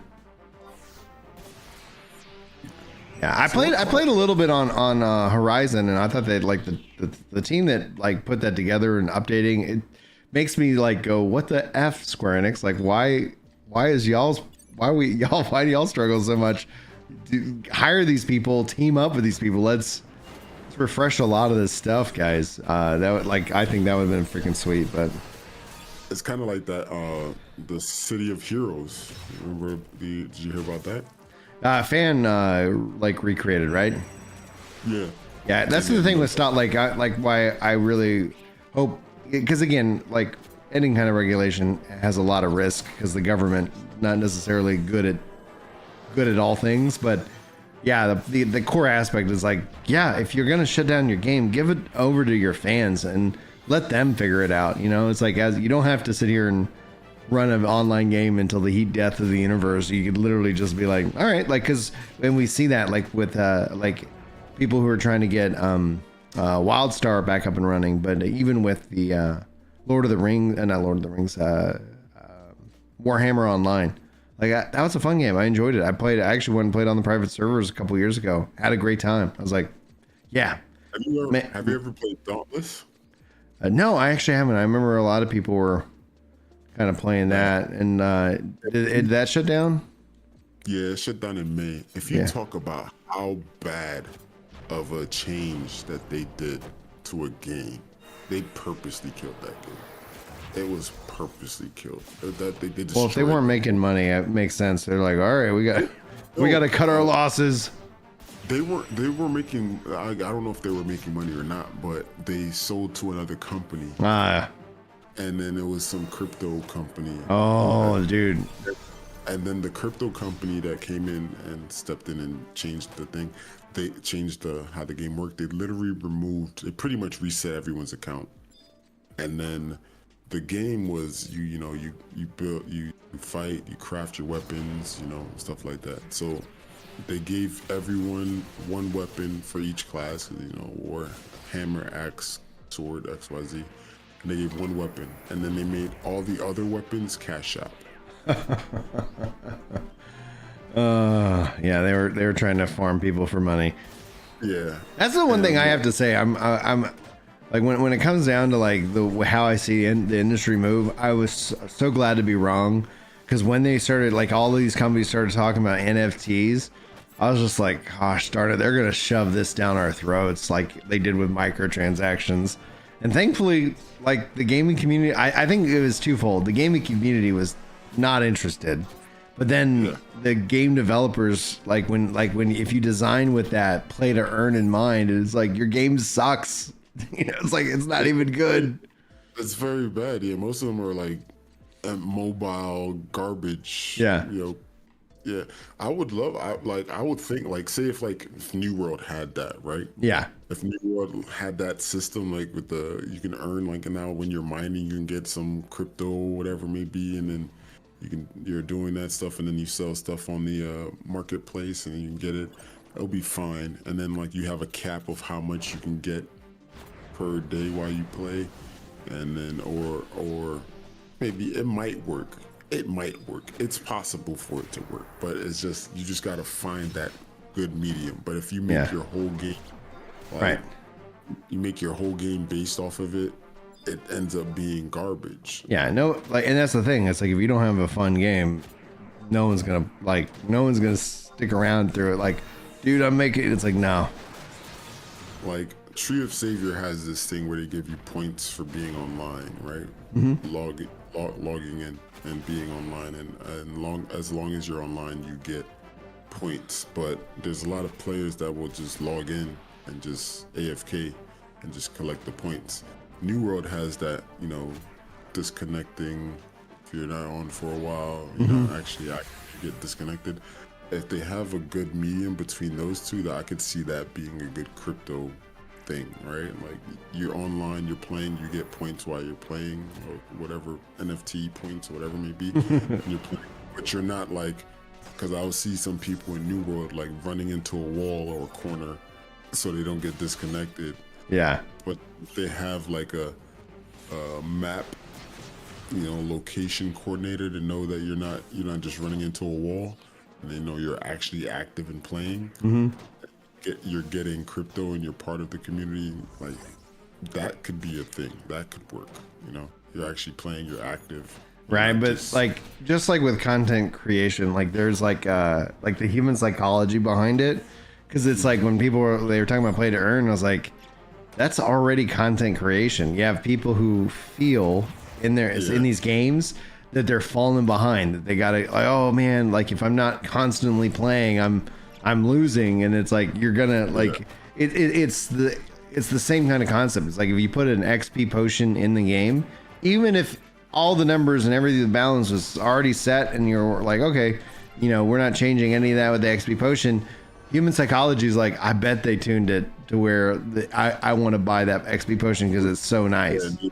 You get more, yeah. So it's like, I think essentially what ends up happening is like, yeah, you could create, like, I just think it ends up being a cursed thing. Like, it's like, yeah, on paper, like, yeah, this company could be like, oh, cool, and then they're going to earn, and then it's like, but then in reality, the way like people then approach it, and then it's like, if all of a sudden you're stressed out playing a game, like this is, in my mind, like I play a video game to relax and have fun, and then it's like, all right, I don't need another thing that's like, oh man, I'm falling behind. Oh no, like what am I gonna do? I don't know. Well, anyway, just the fact that like it was like I felt like, because it was like Square Enix was talking about it, it was like, oh my gosh, I feel like they're just gonna just shove this down our throats, and then it's like, yeah, here we are, 2025. Like, nope. It's very hard for sure. It's very hard. It's like they were coming out with some kind of like game, and I was like, I'll check it out. Like, I like Square Enix games, I'll check it out. Like, and then it's like I didn't hear about nothing. It's like I think they were like, nope, we got to pull the plug on this. Yeah. I mean, it might be a very hard thing to really implement, but it's just figuring out how to make it implement and not make it FOMO related. Yeah. Too much. I think it would be cool, like if people are spending their time and they can earn a little scratch while they're playing a game, and it's a game that they enjoy, and then you have a whole community based around it. It might be a good thing, but then there's just the exploitations that you got to worry about, the FOMO you have to worry about, and then like people cheating and trying to take advantage of the system. That's what you have to worry about. Those are the three main things that you would have to deal with, and that's pretty much makes the game not too fun. Yeah, guess, right, exactly. Like I think it ends up being cursed. Because it's like, okay, cool. Like, there's lots of things that sound good on paper, right? Like, oh yeah, like I could get behind that, like, but then like almost like you said, man, like, dude, everything's made up. Stay woke. It's like, yeah, like I don't think it's gonna play out like the way that you think. It's like, oh, like communism, man. It's like, oh, real communism hasn't been tried. Yes, it has. Yes, it has, man. Like, it has. Like that's what it is. It's like on paper, yeah, okay, cool. We're all taking care of each other, but the reality is that some people suck. I think Canada has that, like, universal healthcare, and I found out that they have people on wait lists, like it's like 70,000 people plus on a wait list at a time. As somebody who's worked in healthcare for a long time, there is for sure things that we can do and we should do, in my mind. For sure. Because it's like nobody, in my mind, I don't think anybody should go bankrupt for like needing healthcare. Yeah. However, I think that there is a value in the investment that we make. But then you go look at the numbers and you're like, well, they're spending a lot on marketing in this country. First thing I would change, get rid of that. Like, you cannot advertise, because essentially how is legacy media funded? It's funded because of our healthcare. Now, the other aspect of it is that a lot of the research and everything like that is funded through grants and our taxes already. The rest of the world benefits from the research and development that we've done. Like I had to have my gallbladder out, You know, like you go back into the 70s, 80s, etc. Like gallbladder surgery was like a big ordeal, but then for now it's not. And so it's like we want to incentivize the development of these therapies and technologies and medicines. And then at the same time, like when people talk about it, like from outside of the United States, it's like you do recognize that as a United States citizen, I fund your defense. So don't talk to me about your cheap healthcare because I'm the one who's subsidizing that. So it's like, I think that there can be some balancing in terms of what people, pay for healthcare, because like, I do not want, somebody feeling like they, that needs to go to the hospital and not go because of financial reasons. And I was like, I think we can I think it can be a solved problem, but yeah, I don't think socializing it is the answer. I do think there could be something where, it's like in a way that if you think about private insurance, right? Like imagine if private insurance had a cap that said after 100K, like the government's like, we've basically got catastrophic insurance, so we're not going to have to cover it. And then you would then only have to worry about being insured between that gap. And then the insurance company can cover, like they have to write that policy thinking like, if you become a $2 million patient, we need to make sure we have that coverage. But then if all of a sudden it's like the maximum out of pocket that the insurance company would have would be, and I'm just making up numbers, like 100K, it's like, well, then everybody's premium gets way cheaper. And I would also rip the insurance, healthcare insurance out of your job, because I think that just like with the green card system in this country, like I see so much abuse because of that, because people feel like they can't leave their jobs. Because like a green card, a sponsored person, they can't like you're with that company guy. Like, yeah, you're stuck there. You're stuck there for a while, man. And it's like, yeah, like, okay. So yeah, I think there's some value. There's some definitely reforms that could happen in that space. But yeah, like there are, like, why do people come here for like, like it is a 2-tiered system. Those in socialist medicine countries that have money fly to the United States. Like they come here, they pay for their premium healthcare, and then they dip out. True.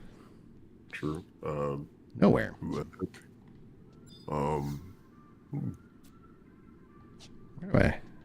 do I can teleport to nation assistance, and it says. So what level are you now in this game? I see. Let's see here. I think 47 on my Corsair. My Dancer's 20. So like if I go to my job levels, I don't have all the jobs unlocked, but essentially I was like, I've been kind of pushing them up. So I'm thinking I should probably go pick up my Ranger, my Red Mage. And what I should do right now is I should push everything at least to 20, and then and then Beastmaster, and then I'll just keep pushing the jobs up, like, so then to 30 and then to 40. And then I think worldwide when it gets worked, well, cause my level cap is 95 right now. So it's like, okay, cool. I want to break that last barrier, and then I want to go in and, like get to 99, cause I have a kick-ass weapon that I want to equip, but yeah, go ahead. When I played this game, I think I've only played Red Mage, White Mage, and Warrior. I didn't stay too long. I was Red Mage Warrior for a little bit, and I think I started Red Mage White Mage, and then I went Red Mage Warrior. I wanted to go Ninja, but I didn't get to Ninja. Yeah. By the time I got to Ninja, by the time I was playing, I ended up falling asleep and I stopped playing. Yeah. I was like, I spent money for this game and I'm falling asleep. I'm not playing this anymore. I'm just gonna go stick around and go find something else. Yeah. But I've been playing New World a little bit too, but I ended up buying the expansion and getting to. I enjoyed the expansion. Like I'm like level capped, and it's like, yeah, I could do some more grinding, but I'm kind of at a thing where it's like, well, yeah, like I would like something else to chase, because they've also gone more theme park over the sandbox. So it's like, yeah, like, okay, I got plenty of money. I'm like, yeah, I'm just like the fall update, if they're able to hit the things that are on that list, sounds interesting. I think one thing that would make it way more just inviting is their cross progression, because like right now it's like, yeah, it is cross play, but my character on my Xbox and my character on my PC are two different and separate characters. Like I wouldn't mind. I would like to have that connected, you know, and it's like that will end up being something I think will be a value add to me where I like, yeah, I'm play more New World again.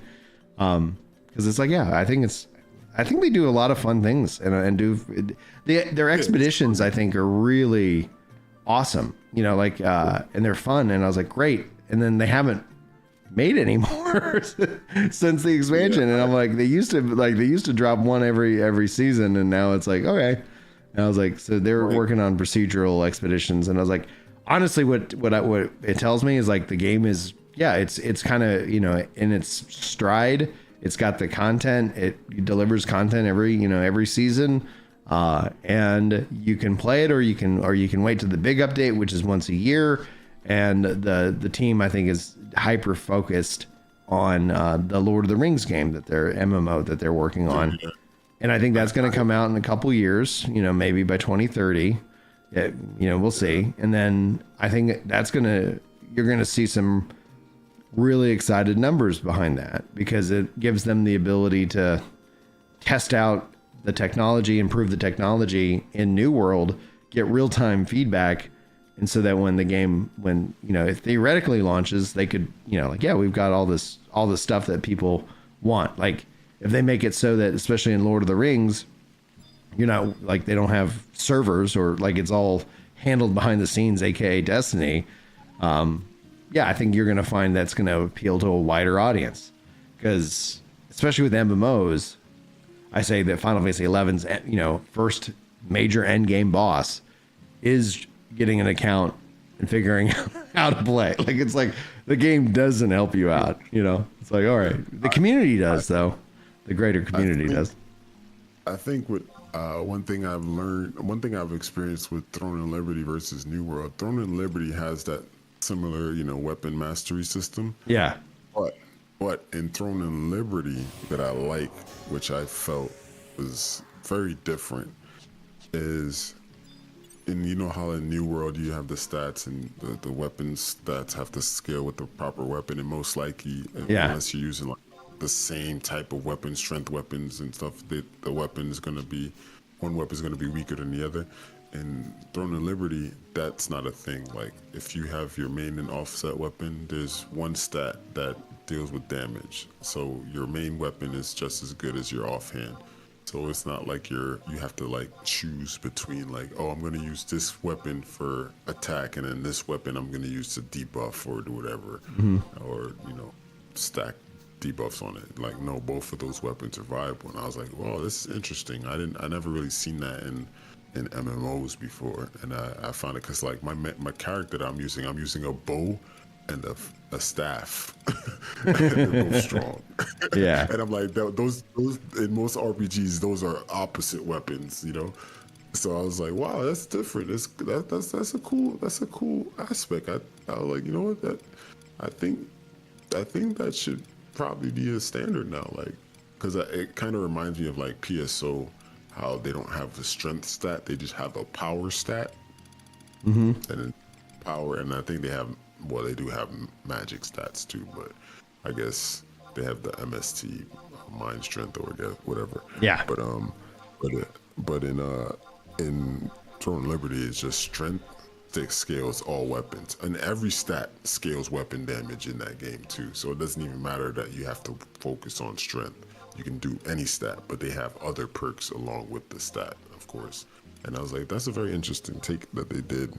And I was like, so you don't really have to really worry about getting the right stat to be strong. Like, you might, maybe you could be like, I think strength in that game, the more strength you get, you end up getting more HP. But then another stat, your weapon still scales with whatever stat you do.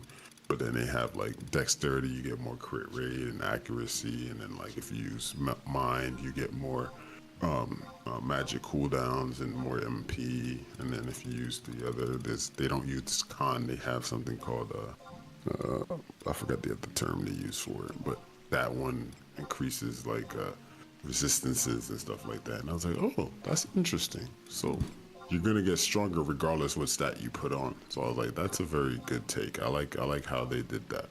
I was like, because sometimes when you play, and everything you can reset however you want. There's no limit or very gatekeeping on the resets. But I was like, I think that's cool for an RPG, especially an online RPG, because you invest so much time in your character.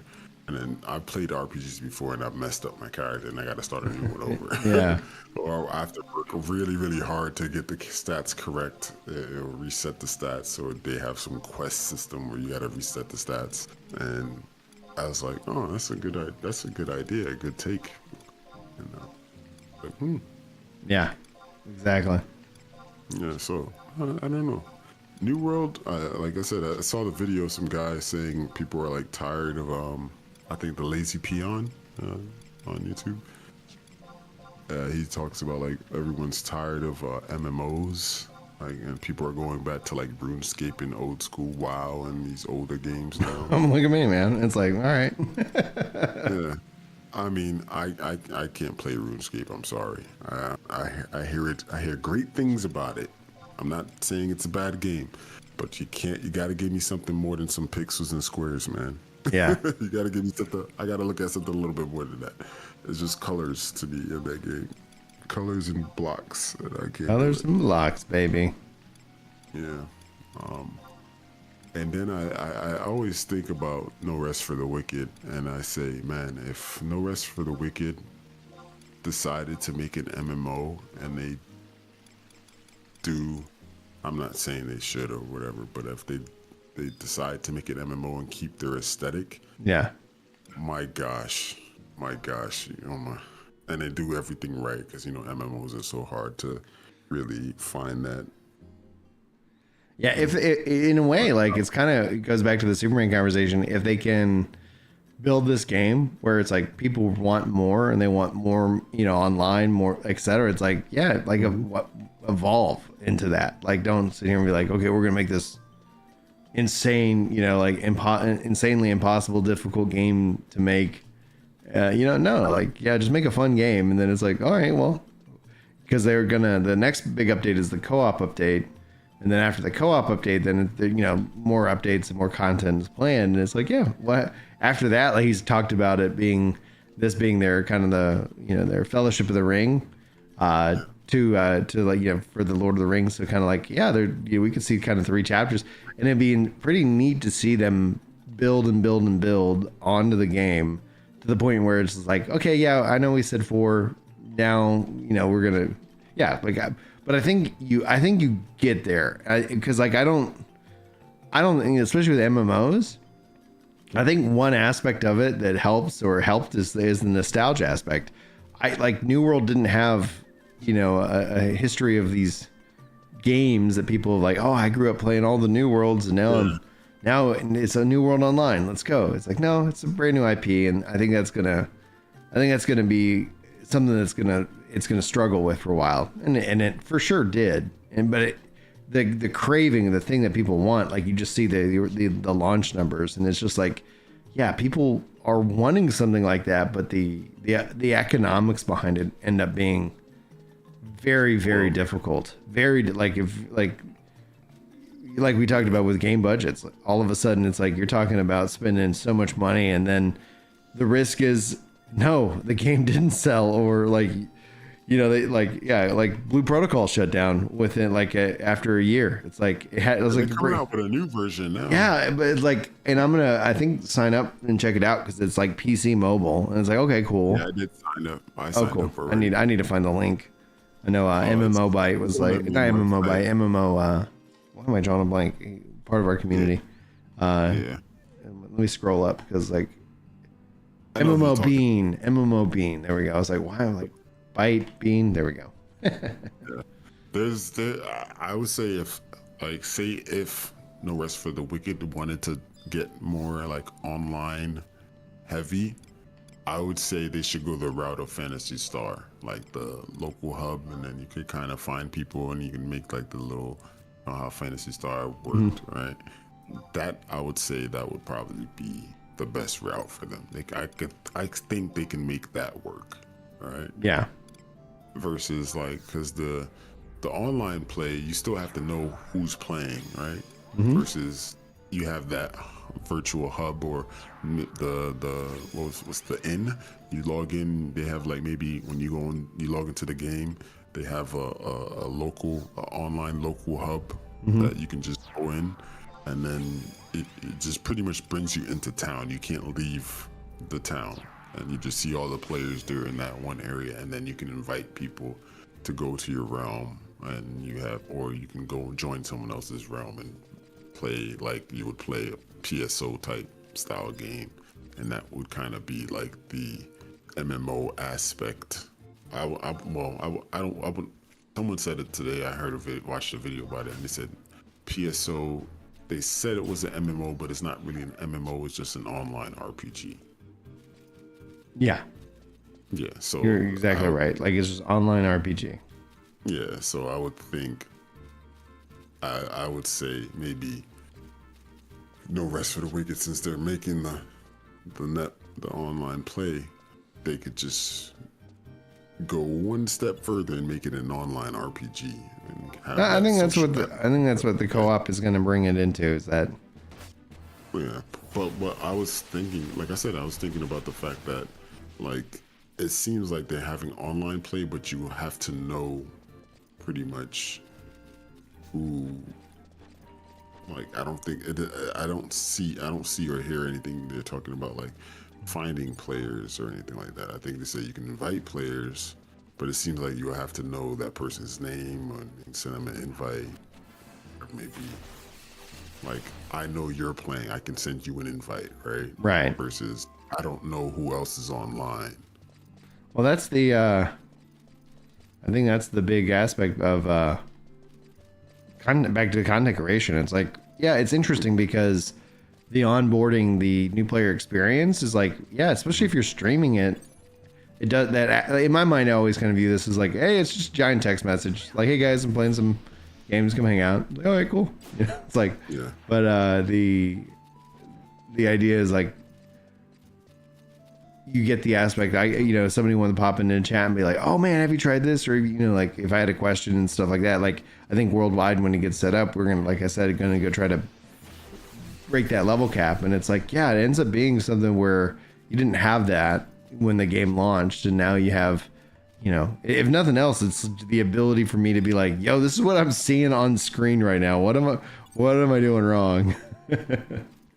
I purposely, after the last update, I stopped. I used to be on Reddit for the No Rest for the Weekend and be in the Discord, and then I just purposely just separated myself from both, because most of the time I hear a lot of like complaining and crying. I'm like, guys, man, like, like some of the things you guys are complaining about are like very minuscule. Like, these aren't really issues, and so I just got annoyed to a point. I'm like, these are younger gamers or people who just got too assimilated to how games are now and so convenient. And I'm like, bro, like, games used to be rough. Like, I remember growing up, like, I know me and you growing up, we saving a game, was like the biggest convenience ever. Yeah. It's like, oh man, because otherwise, like, I remember leaving my Nintendo on for Super Mario Brothers 3 for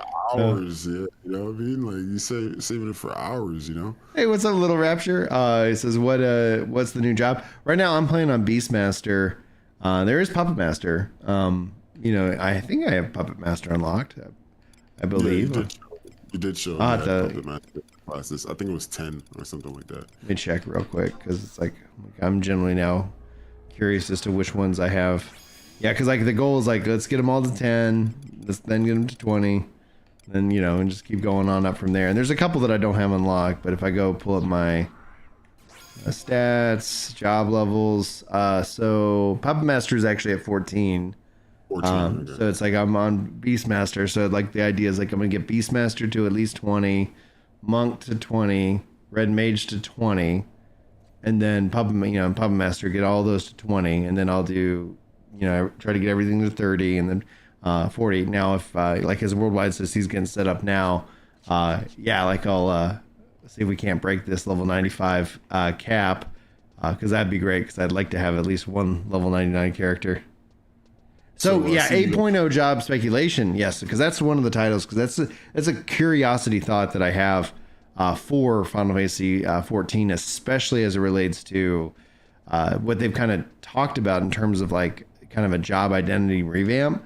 And so when it comes to like job speculation, like you're saying you want Puppet Master? That'd be interesting. Like, because they're talking about doing Beastmaster as a part of a limited job, and it's like they also teased Puppet Master during that same announcement. So I don't know if you like if they do add Puppet Master, I would be very curious. Would you be okay if it was a limited job, Little Rapture?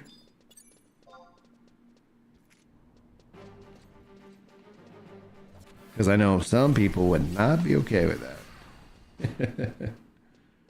Oh yeah, burn them all down, baby. All right. Anyway, you were saying. When I was saying, I was going to say something. I was like, I see you had Blue Mage at 95. Yeah. I never really understood the concept of the Blue Mage. I know they have like nature themed magic or something like that. Yeah, like it's like enemy magic. Yeah, enemy based magic. Yeah, but no, when you said Puppet Master, also I was thinking I played Granada with Spada. It was one of my games also for a while. Hey, Amelia.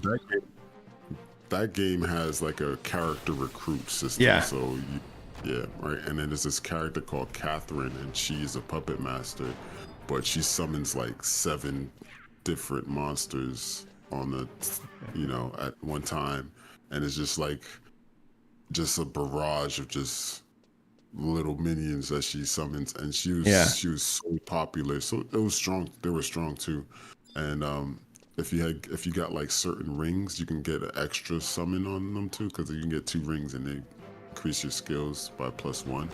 So some if you got +1 on certain, if you got them they maxed out at 10. So if you got to like +11 or 12 on some of the characters, you get an extra summon, and they auto attack. You don't control them. You can't do anything with them. They just come out and do what they want. And you just walk through a map, and it's just like cleaning the whole area of mobs. Sometimes you see her she looks like a hurricane walking down the map, because you see so much people walking around where you see her. And in Granada Spada, you control a team of 3 at one time. That's the thing, like with these MMOs, I'm doing trust, and I wouldn't mind kicking out like a trust to replace it, but it's like there's a kind of aspect of Final Fantasy of leveling up the jobs. Like it's like, oh, I've got a party, and it's like it'd be cool if I was leveling these guys up as well, and then or like I'm using my own characters. That'd be freaking cool. Now Amelia's chatting over on Green, says, by the way, how everything's going though? Everything's going really good. Good morning to everybody as well. Like we've been streaming since like 4:30 a.m. Central. So for those, Amelia saying that they're at work, I was like, yeah. Are you sure you're browsing purple there? Because you look like you're chatting over on Green, Amelia. And then it says, by the way, thinking to play weekends. 5-day grind got me hella hectic. Yeah. Weekends, like this is the reason why like I'm live at this hour, is that this is an hour that works really great for the gym not being opened and the kids being still asleep and not needing me, because it's like at the end of the day, like as much as I love video games, my kids are my world. I'm not gonna be like, oh, I'm sorry guys, dad's gotta go grind. But so I find time to work it in. That's usually what I get the biggest reaction. By the way, can collab sometime. I got friends too, dude. You can always jump in the Discord, Amelia. We're like, it's open mic, so it's like if you want to come hang out. And then that actually also acts as a good audition in terms of like, hey, who do we want to get on the podcast and things like that.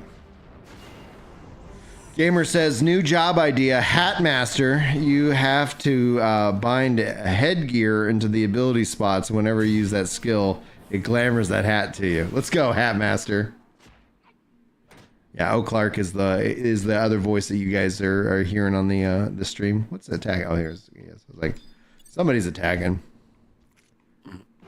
But yeah, like it would have been really like I would really love like you build your sandbox or sand park, you know, MMORPG, but you design it around like you as a player are going in and the game is balanced for 5 people out in the open world. Okay, cool.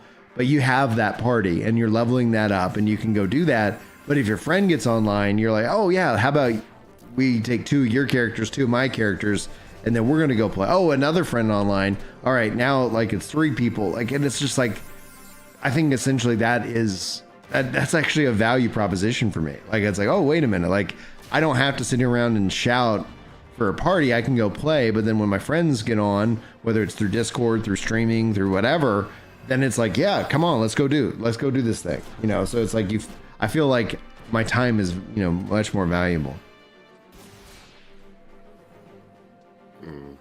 I can send her an invite. Yeah, if you want. Like, they're chatting on Kick, so it's like the Discord link, etc. would be great. Yeah, we have a Discord.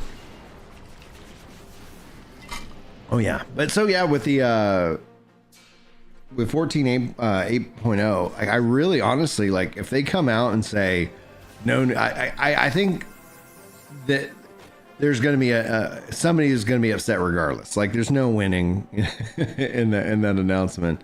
But beyond that, I really hope that they invest in the jobs, do what they did with like a big overhaul for like they did for PvP, but bring that into PvE, bring back some real identity. Because I think if they do that, then their roadmap to actually adding in new jobs could actually work out real well. Because the thing that we were talking about prior to this was, and we'll have probably a dedicated podcast on just this subject because it is a deep rabbit hole. But the aspect is like, what would a new tank do that the 4 don't do? What would a new healer do that the 4 don't already do? And as they've leveled up, they've become more and more homogenized, more and more like everything else that's going on. Yeah. So it is the yeah, let me see if I can get just the link and drop it into the chat here. I can put it up on I think YouTube, Discord. Let's see if the bot generates the link and then I can I can probably pass it into it's one of these into the global chat, so this should show up everywhere. Boom. And then if that doesn't work, this one should. The link tree gets you to all the content, all the socials, all the good stuff there. All right, cool, excellent. Yeah, I need to work on cleaning up all my bot stuff. Yeah. I was thinking about something. I used to play Silk Road Online, and they had this bard class. Don't they have bards in this game? They do have bards in 11, yeah. And then because of the fact that you have 6 people, that opens it up to, it's not the Trinity tank healer DPS. It's like you have the aspect of the support class, which is like, you know, so you can end up having that DPS, you know, broken up into a couple different categories where it's like, no, like you're like in as a bard, like you're a pure support class, and you can really have a massive positive impact. Yeah. So that's an interesting topic, Chili. Like, what has you worried that it's going to go to 2027? Because I know they don't want to do it like in the evening, like in the winter months, right? I was still thinking, I guess 8.0 would be on for next summer, but no, like that. Oh man, let's talk about that, Chills, because it's like, when in 2027, if they, that's a gap, dude. Holy crap, that's a gap. Because it said, because like, let's say, yeah, they decide they don't want to go, fall winter 2026. You push it in 2027. If you don't have a 0.6 planned and you still go off the 0.5 and 0.55, whoo, man, you think the chair and parsing drama is bad. Like, just wait till people are just like starved And that's what that would do. Like, that's the thing. Like, I think I don't know if you remember me saying this, Chili, but when they originally when they went to that 4-month cycle, I was like, I get it for the devs. They're working hard. But I was like, one of the strengths was like every 3 months, you knew you had a content drop. So 7.3 is in August. So that would put 7.4 in January. That makes sense. 7.5 would be summer. And so then 6 months from then would be obviously winter. So yeah, they don't want to put that out in the winter months. I mean, miss December, you know, January 20, you don't probably want January, like February 2027. Ooh, man. That's from, but you like, think about that from like you, as I'm assuming June, July, that's their bread and butter. Woo. Oh, you're at the, yeah. No worries. At the office. I get it.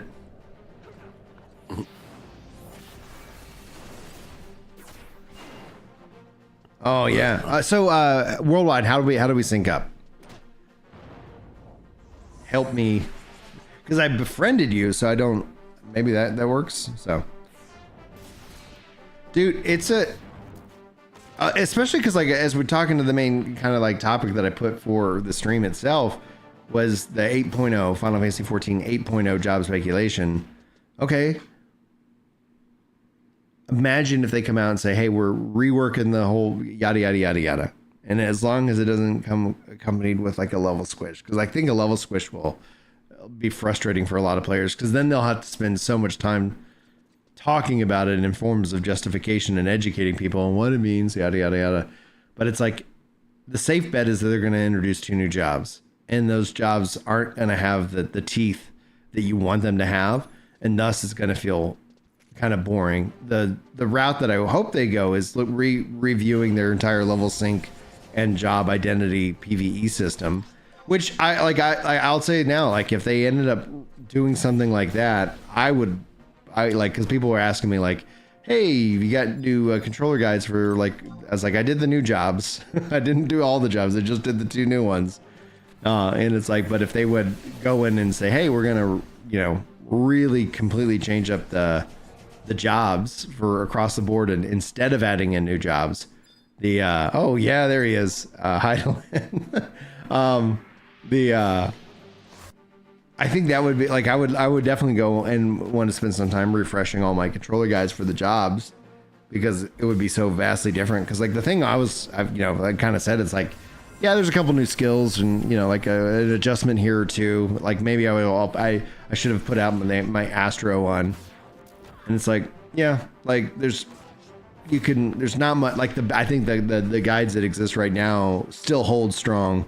And in fact, they still get views and people are like, yeah, this works great. And it's like, I just made a couple adjustments for the higher level stuff. It's like, yeah. All right, let's see here. I can do /R, right? Hey, I cannot do /R. Control R. There we go. Hey. All right. So where should we meet up worldwide? Because I need to probably head to you.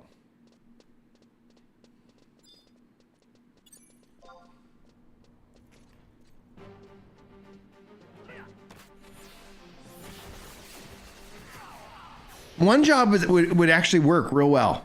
Like one job, and then they're like, yeah, and then we're refactoring all the jobs we have. Like, I think that actually is probably the thing that people can get behind, because somebody's gonna like, wait a minute, and there's an expansion, I'm not getting a job. It's like, okay, yeah, but you know.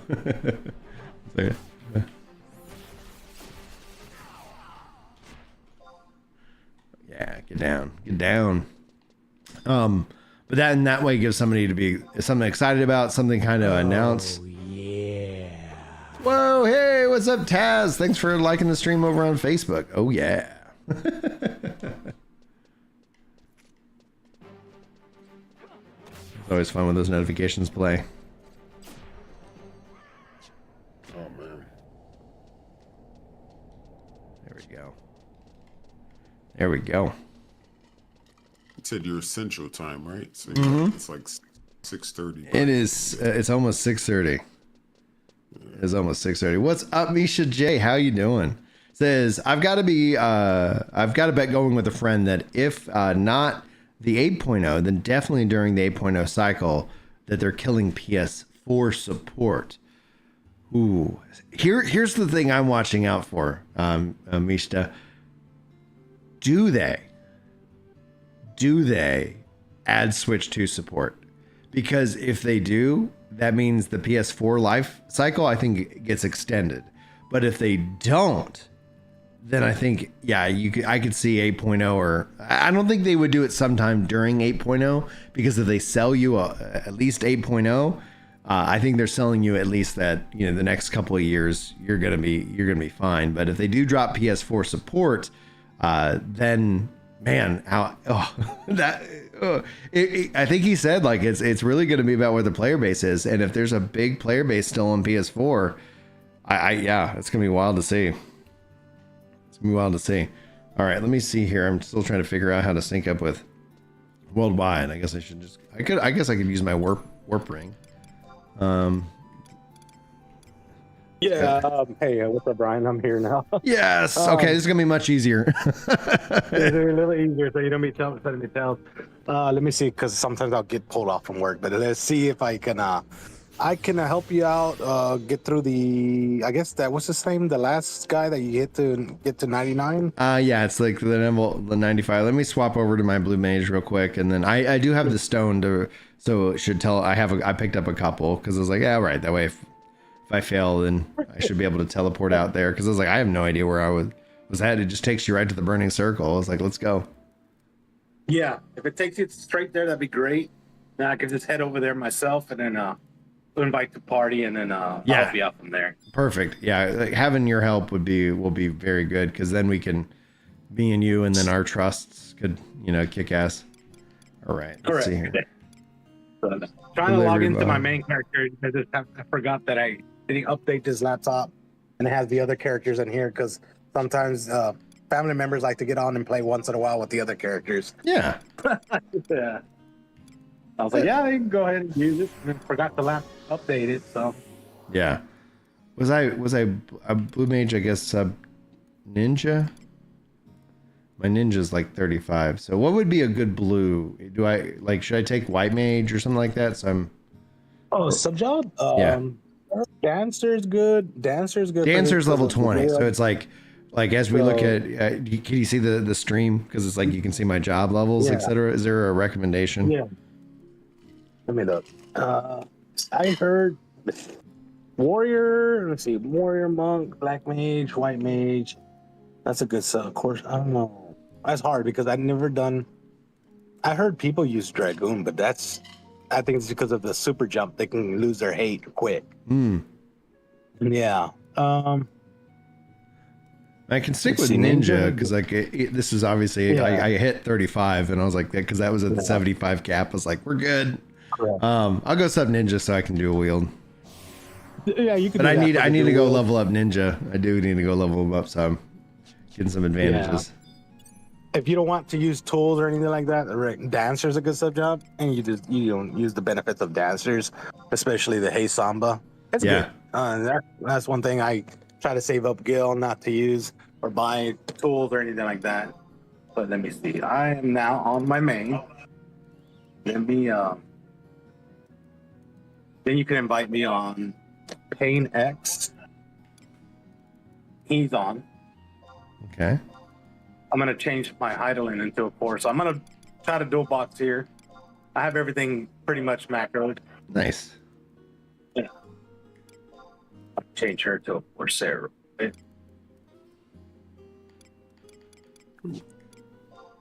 So we should be able to take this down pretty quick. I hope so. Yeah.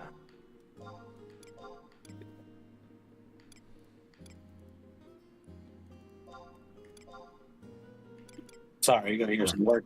You're good, dude. Yeah. Sorry, we're one second. Worldwide. What were you saying? No, so it's my. Sorry, it's just my radio goes off in here. Worldwide. Hold on. Somebody else is talking. Oh, sorry. it's about to hit my bedtime now. It's 7:30 in the morning. Yeah. All right. 1 second, guys. I'll be right back. And good night, dude. Good morning. And thanks for hanging out with me so far. But 1 second, guys. I'll be right back.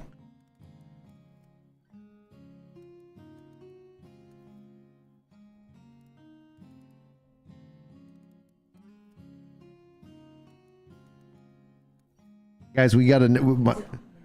Yeah, we're live. My wife's coming in and hang out. She's going to be off screen. So I need feedback. Can you see her legs?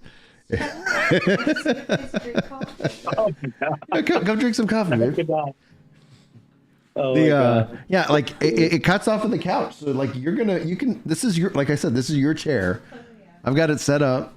Like I can even I can move the monitor a little bit. Yeah.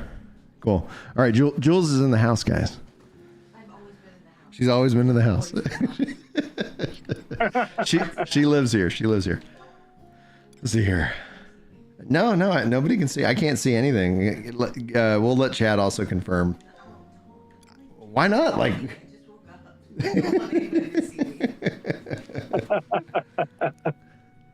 Let's see here. Go for cuffs. Perfect.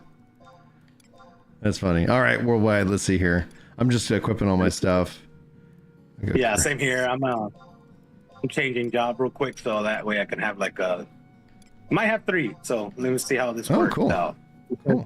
Yeah, everything. I have a samurai in here, so I'll tell you which ones to invite here. I'm just setting up the jobs for them right now.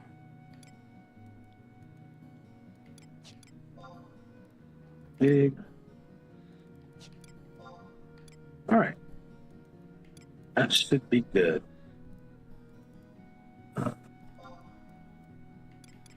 I think I have it. Back. Using gear all around. All right, let's do this. Blue mage. All right, let me go see if I can trade the item and we can go do the fight. All right.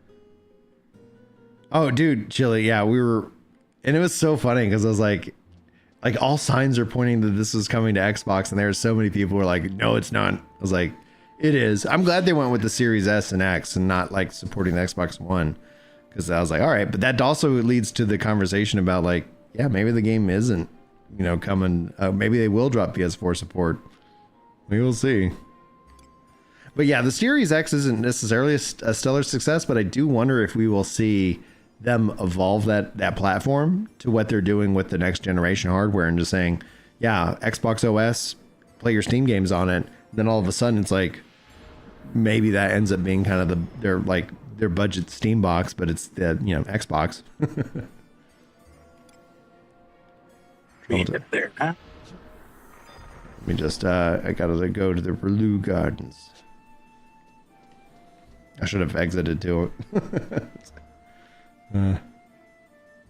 Gamer says, a new job idea number 2, cowboy. The idea is that you are John Wayne using quips, whips, and charm to sway the enemy. Oh, wow. That's sweet. I love that. That is funny.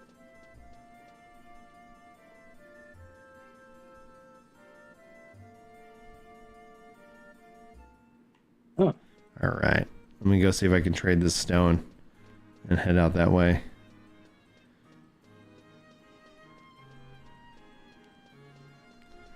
Otherwise, it's going to be hoofing it on foot.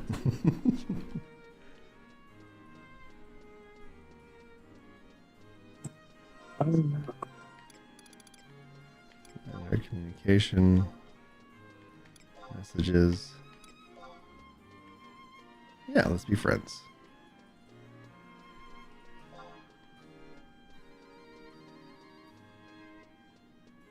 Jeez. I don't remember my password here. Oh, yeah. That is me.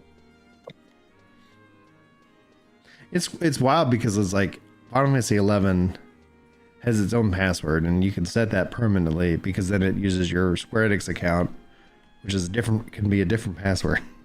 Like, oh man. Yeah, why not? All right, trade. Seasoning stone. Trying to set up here my. What is it? Oh yeah, since I haven't logged into this laptop for a while, it's asking me for. It's trying to check my emails and stuff like. Is that you? Yeah, that's me.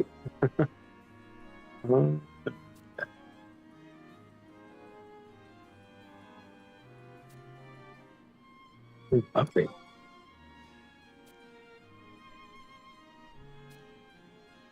Okay. Is it Q? Which arena?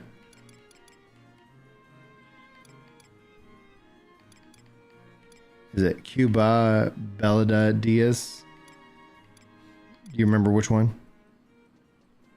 I think it's Cuba Arenas. That's where you went last time. Okay. It really doesn't matter because they're all the same. Like, it can go through. I can go through any one of those. So should I go Kubai? Yeah, you can go Kubai. Right, I'll set that. Time to get.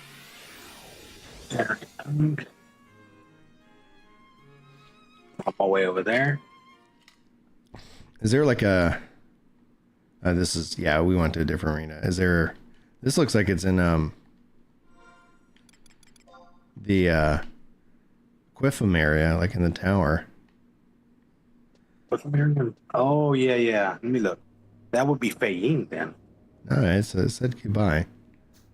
Yeah, Dubai Arena. Let me look real quick. Where you at? Let me look at the stream. Yep. I see where you're at. Cool. Let me. Do we party up before we go in? I would assume. Yeah, we're gonna party up. Yeah, Cool. let me party up before you go in. Yeah, I can't join you. Good. If you go in already, Good luck. we get on over there. Good luck. Well, while I wait for you, I'm gonna go refresh my coffee and my water, so I'll be right back. All right, great. All right.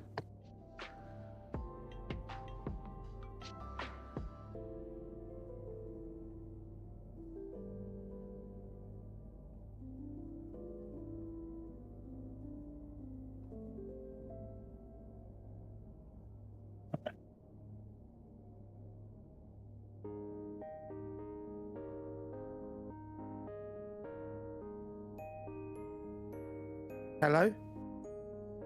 Hey, who's that? Oh, that sounds familiar. That voice. He went to go get his coffee. He'll be back. Yeah. Well, it's chilly. Oh, hey, Chili.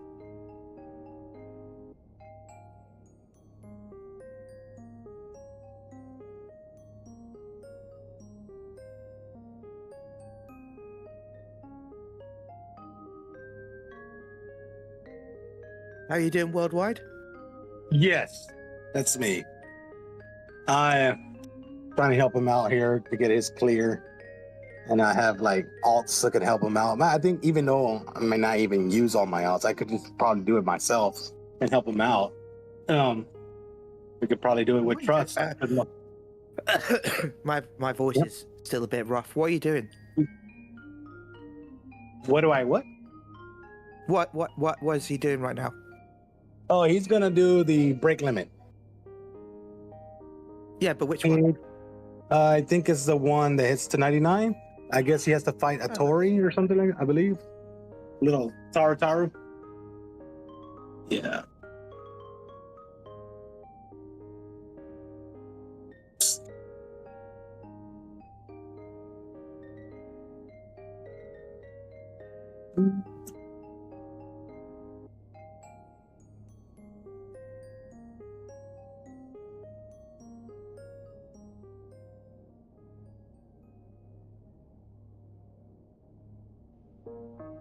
There now.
It's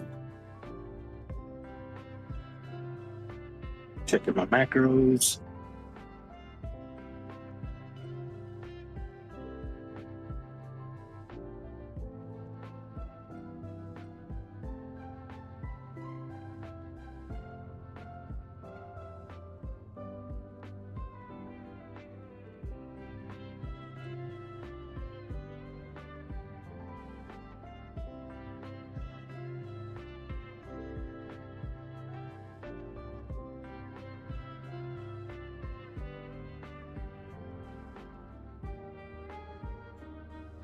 All right, I'm back.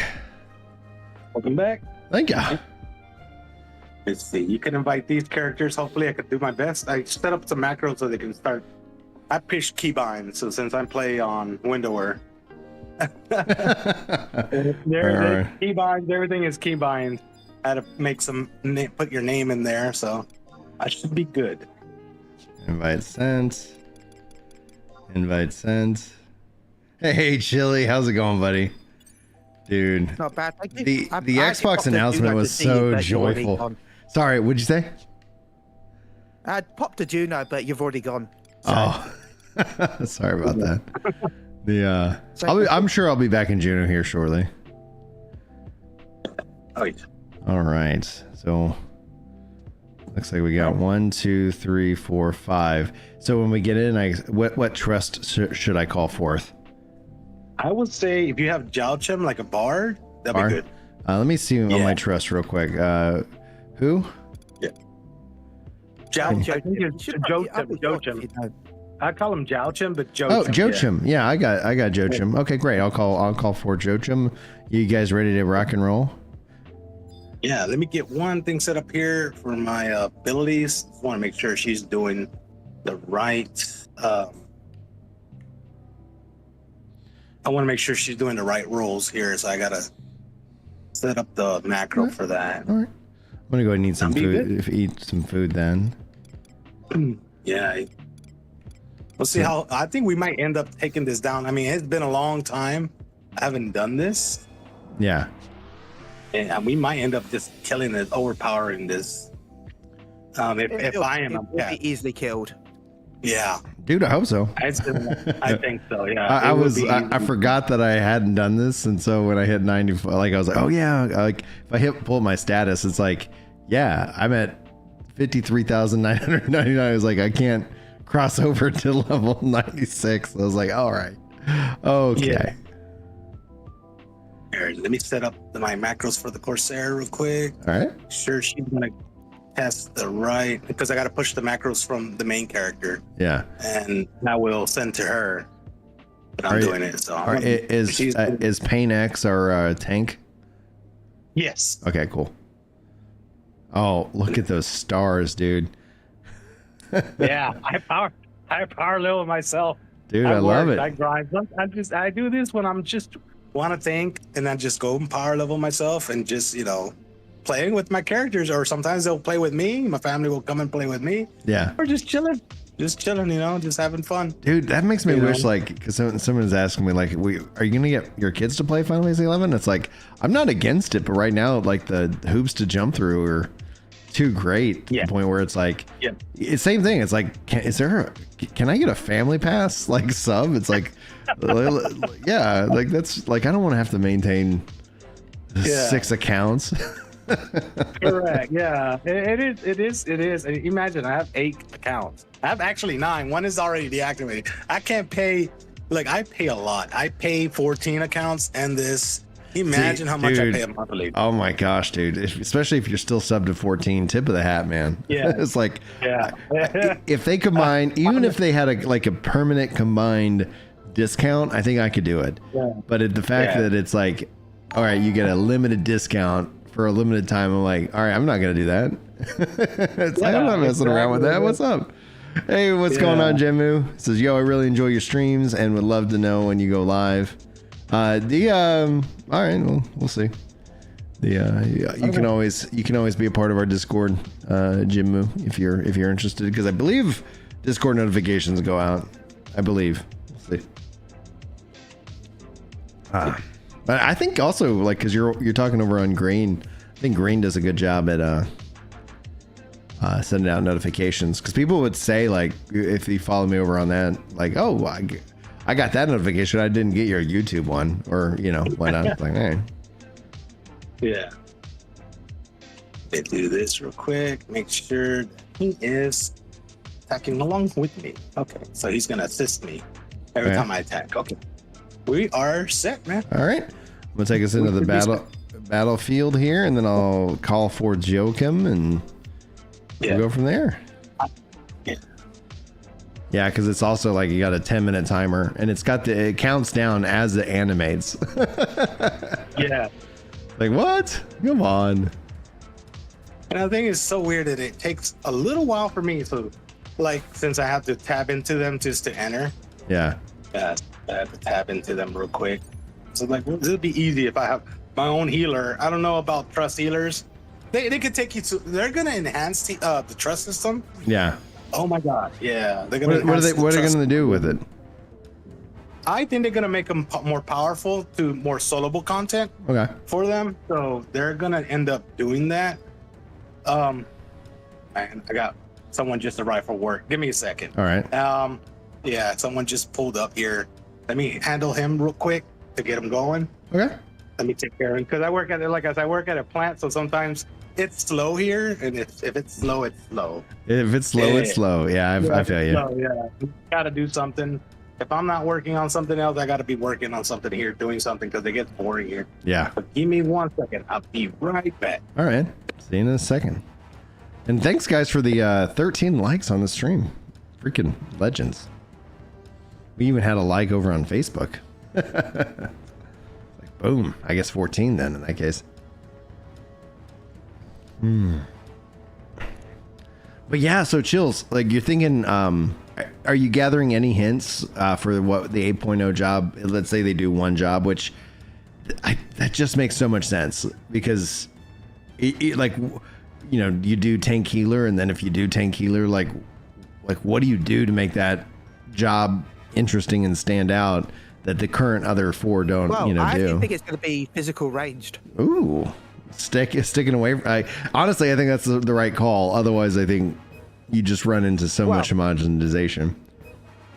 Nearly every job has a pair.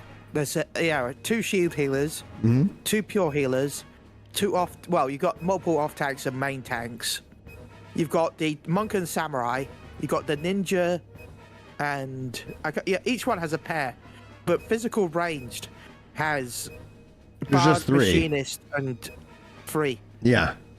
So it's probably going to be more of a DPS physical ranged. Yeah. And they'll probably have Bard and why have I forgotten the physical range jobs? It's because I don't really play them. Like, you'll have 2 support physical ranged, and you'll have 2 DPS physical ranged based on what role you need. Yeah. So that's my theory. That makes sense. And then from a balancing perspective, hopefully that gives them the time, instead of making another job, they're like going through all the jobs and like, I don't know, tightening it all up, making it seem interesting. That or you also get the level squish. Do you see level squish with 8.0? Yeah. I mean, he doesn't want to go above 99, so he already did. Said that. Yeah. He already did. He said there it goes to 100. Yeah. Yep.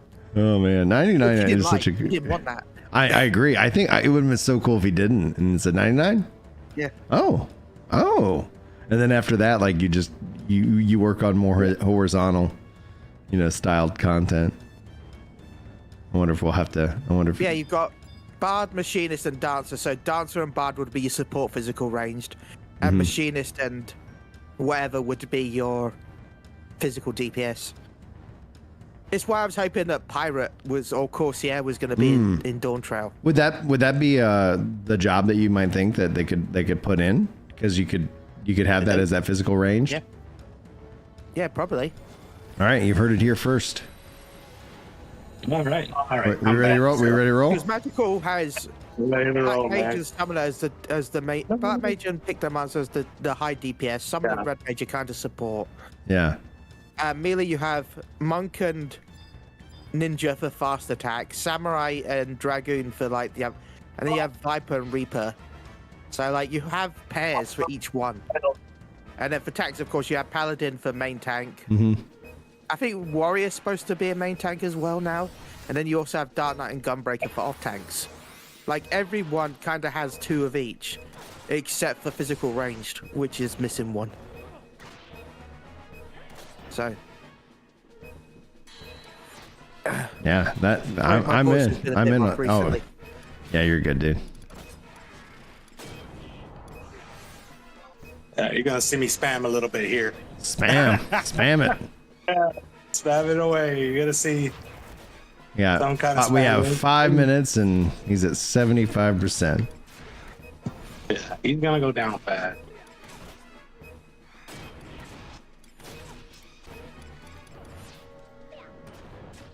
I forgot to have my buffer. I mean, the bard is good enough. Yeah, I got the bard. Yeah. As long as he gets some buffs in there, we're gonna be good. He has a lot of HP though. Oh my gosh. Yeah, he does. Well, it's a monk. Monks normally have.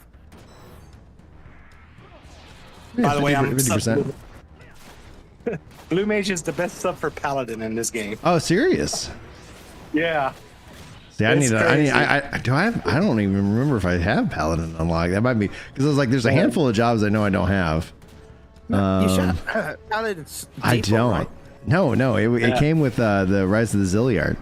Oh, I yeah. believe, right? Maybe I'm misremembering, but no, I don't have Paladin. All right, maybe that'll be a fun thing to work on. That'll be a fun thing to work on. By the way, Yeah. fun fact: the European version came with Wings of the Goddess. That's when it finally released here. Oh, dude, that's such a gap. No, not Wings. Yeah. Yeah. Was it Wings? Yeah, No, Wings. Treasures. Oh, Treasures of that's when it came out on the 360. That was our guy. Yeah. But that was when the official European version was as well. Yeah. That's wild. Okay. We got this. We got this. Bow, Hell bow, bow. Hell yeah. You get to see an ultimate skill turn right at the end. Dude, that's beautiful, man. All right. Cool. go. Yeah, it fades. Okay, I was like, do we got to do anything? Cutscene. Yeah. The soul gem disintegrates before your eyes. Phew. You're not such a pushover after all. Almost broke a sweat. Still haven't realized the Tora you defeated was merely a part of me. Specifically, whiffically speaking, my shadow. Yeah. To split There's your no way- roof. Yeah, what's up? Yeah. Tori is pretty strong. Yeah. Lore wise, the guy, the Tar is very strong. Yeah. Why? Ark says, why 14 looks so strange? Yeah, man. The game visually holds up. I would just love if they put 11 into 14's engine. And, like, I'd rather them do like Unreal or something like that. But, like, at a minimum, it's like, just put it in that, visually, and then, upgrade. That would be nice. But keeping obviously the core gameplay element. All right, so with that completed, do I just use my scroll of instant warp and hop back? Okay, Yeah, you cool. go back, talk to I think it's the little Moogle or Matt, and then they should get you to break the 99, and now you'll be able to go 99 now. Heck yeah. Cap and yeah. So now all your jobs can go 99. Right, and that's the thing. It's like, but now I'm like, oh man, I need to get a paladin. I need to get that unlocked. I need to. Oh man, this is good. Thank you so much for your help worldwide on that. It's like No problem, man. that's what I'm saying. Like we were talking, like, and you were kind of pointing that out in chat on the podcast. Is like, Like the onboarding, the tool of fact that you have streaming and content creation ends up being a big aspect of the community, and it's really kind of cool to see. Yeah.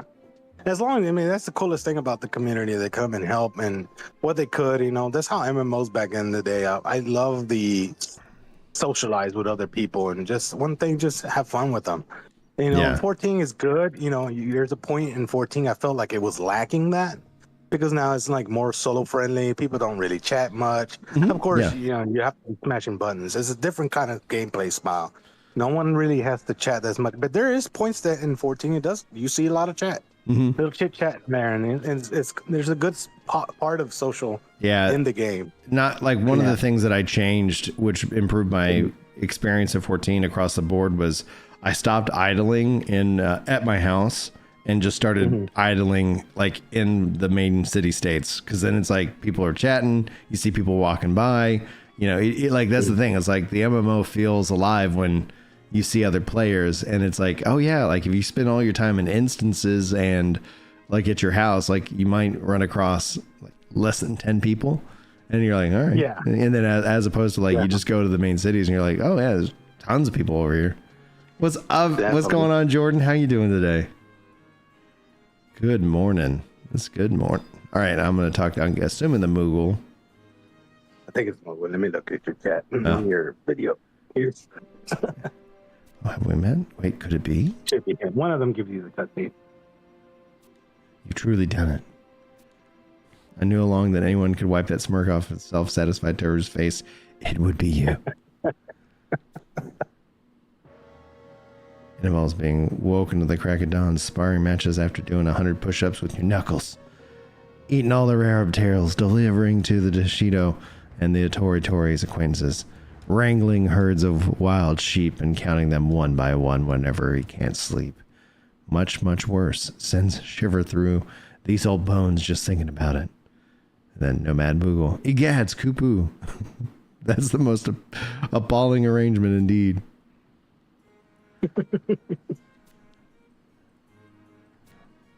So it's like what, just in terms of quality of life change, it would be really cool to take that game chat, and like 14 does it great. It has that little bar, you can kind of see what, you know, people are saying, and it takes it out of the actual chat boxes, which is huge. Oh, they did. I did not know that, but they did put some extra things in there where you can remove a lot of the chat box, especially the spam. Yeah. I think someone mentioned that in your Discord. And that, I think that's new because I didn't see that before. Oh yeah. I've configured that. And now we can go to 99. Yay. Nice. All right. Let me see here. What would be better? Should I? Oh, thank you very much, Daddy Chili. Where are you at? Are we friends? I go Daddy Chili, yeah. Hey, there you are, Daddy. Let's see here. I think it's /B. And you gotta remember the friend system's outside the game. I know. I think we're already friends. Oh yeah, we're already friends. Perfect. So what would be better to go and hit to 99, or should I level up Ninja a little bit to get it? I would recommend you could go Ninja or Warrior. I heard Warrior's good with Sub Blue, because there's certain spells that you can set up your spells on Blue Mage to get you to wield. So I just don't remember how that works. Certain spells get you to wield. They actually give it to you. They could be. You just have to unlock the spells and then equip them, and then once you've equipped them, it gives you the trait. Oh, cool. I did pass a forum, or someone gave me this. It's it has all the blue mage spells that you can learn from level 1 all the way down to 99. And I'm gonna need that, because it's like you can see here, I don't actually have a lot of blue magic. I think I put it in your decent amount there, actually. I do have a decent amount, but it's like I don't have so I'm wondering, if there's a set thing of skills to get the dual wield like that, and then go do that with a warrior sub. Oh yeah, that sounds fun. I'll go level up Ninja at least in the meantime, because if that sounds like that's gonna be something that I'll be kind of try to see if I can't farm that up on. Well, I think it might. I would assume it'd be helpful to be 99 anyway. When trying to go learn these spells. I assume. Let me give you a little something to buy spells. You can actually buy your ninjutsu, like your Sheihei, from the Mughals at the. I think they're in the port. I don't know what. I think you're from Winders, correct? Yeah. Well, I mean, originally from Bistock, but I think I swapped over to Winders. I've been spending more time over there. Ooh, Winders. Okay. Did you say boo? No, I said woo. Oh. Why would I say boo at Mataru? Why? Yeah, I was like, why are we boo and windy here? All right, I'm gonna head to head to Windy real quick.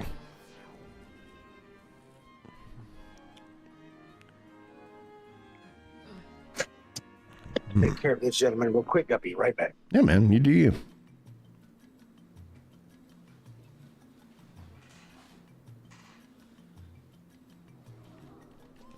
All right, let me go change jobs real quick.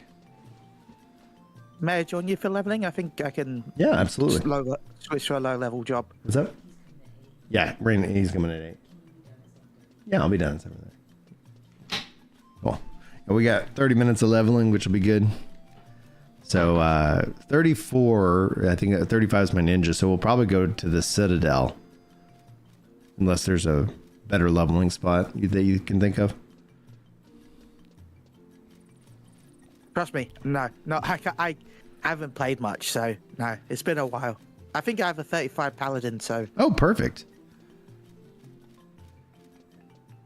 Yeah, that's going to be nice, because then if you're paladin, then we can figure out what trusts, and if Worldwide wants to join us as well, like even if he's.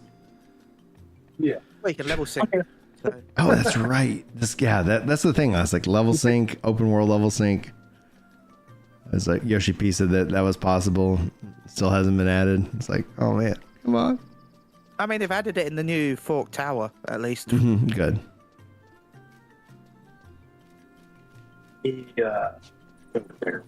Oh no, Paladin 75. I'm gonna go anyway, and we can sync down. It's mainly because I want to go somewhere that can actually get XP. Yeah, exactly. Unless you need merit points or something. Yeah. Or they have limit points, job points. Like, yeah, so many different ways of taking that experience and turning it into something useful.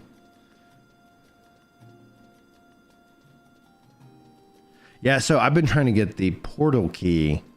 And I turned in the quest and she didn't give it to me because I was like, on the mission, that's where like my next step for this, ranked mission for Windurst is. I was like, okay. Maybe if I can't figure that out offline, maybe I'll be like next time. It's like, all right, guys, I need a white mage, a red mage, and a black mage. Let's go. Oh, yeah. Let's see here. All right. Change jobs. Main job. I'm a support job. Let me change my sub job. What's a good sub for ninja? Dancer? Warrior or dancer, either one. I'll go dancer. Let me drop one of my. Let me drop these characters, and then that can help you out with that. Cool. Level up, yeah. Here. That's a warper. Okay, it looks like I don't know where my gear is, but it doesn't Dude, matter. the Mog wardrobes are so nice, but like I ended up buying 2 and 3 because I was like, okay, yeah, we're going with this. Cool. All right, perfect. These guys. And the flame sword.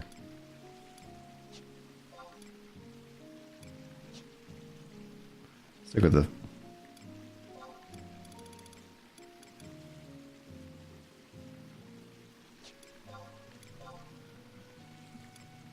There we go, perfect.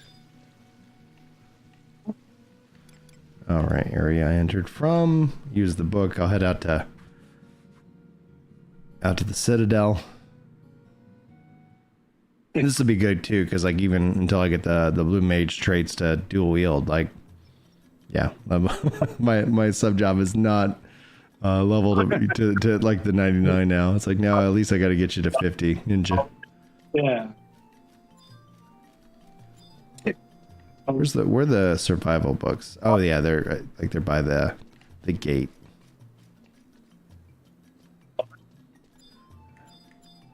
Hi, Brad. Hey, what's up, Daddy Chili? All right, let's see here. Current region. Right? I'm in Port Windurst. There we go. Home point number 2. And that will take us to the survival manual, which will take us to the Citadel. I tell you that, like, that makes playing, you know, I know it's like, it's definitely quality of life, but that makes being able to jump into this game so much more appealing and so much easier, especially with, like, yeah, Julie's like, oh yeah, you can play till, like, can you get done by 7:30? It's like, yes, because I can actually get something done. Otherwise, it's like, well, I can't do anything. Then I'm, all right, guys. Let's see here. Favorites, Citadel. And you can use money or a concept called tabs.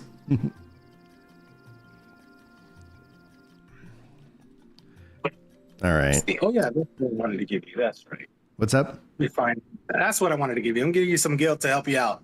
I have like, Asura is very expensive. I have like 3 million gil. Like, oh, you're gonna need more than that. I'm gonna need more than that. Everything here is expensive. Yeah. Oh, I'm sure it is. I'm sure it is.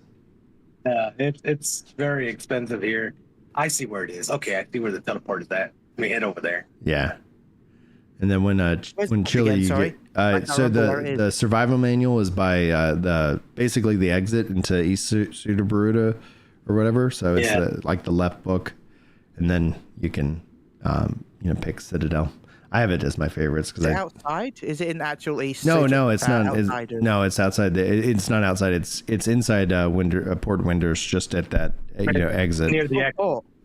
Yeah. Oh, Port Windurst. Okay. Oh yeah, any place that like, I think any of them have that survival manual, which open that up.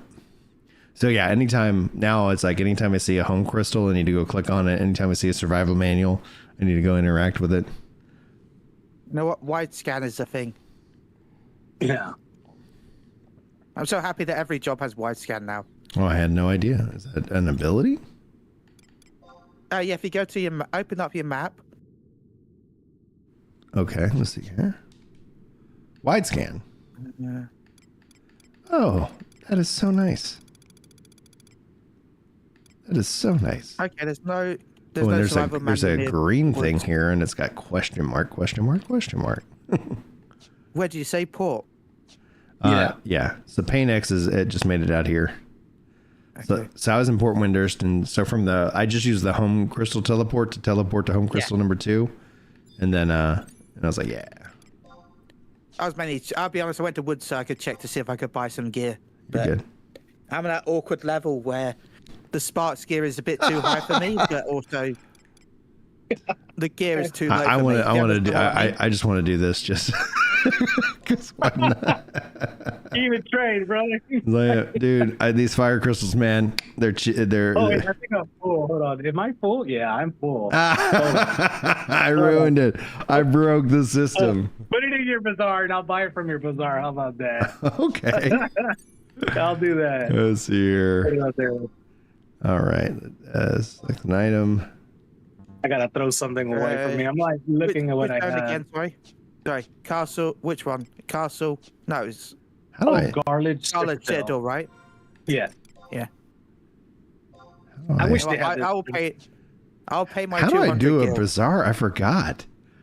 Oh, you go to. I want to say you go to your items and then hold on. No, I'm mistaken. I am very mistaken about this. Oh yeah, you go to your menu and then you second menu. It says bazaar, and you set prices. Ah, yeah, there we go. Yeah. There he is. There's Daddy Chili. Hello. Daddy. All right, I think I have it set. There we go. All right. And then if you want to set yourself to invite Chili. There you go. There you go. That is the absolutely. Where do I see how much? much? Where do I see? Where do I see the? There he goes. Invite the. Where do I see my? Is that under equipment? Yeah, there's equipment. Jeez Louise, that's so much money. That's nothing. It's like nothing. It's like I'm still broke. All right, let's see Yeah, here. So, what job are you, Payne? What job are you, Chili? I'm a paladin. Paladin, and then I'm on Chili. Paladin as well. We got two I can pallies. change jobs. Hold on, you're paladin? Yeah, I'll change. Yeah, but I'm not really geared up Paladin. So. Yeah, just stay Paladin, Payne. It's fine. Well, we're gonna be safe though. We're gonna be just crushing these things, so it's like no big deal. While inviting a party member, you must wait. We're already in the party. Oh yeah, you gotta wait to your summon.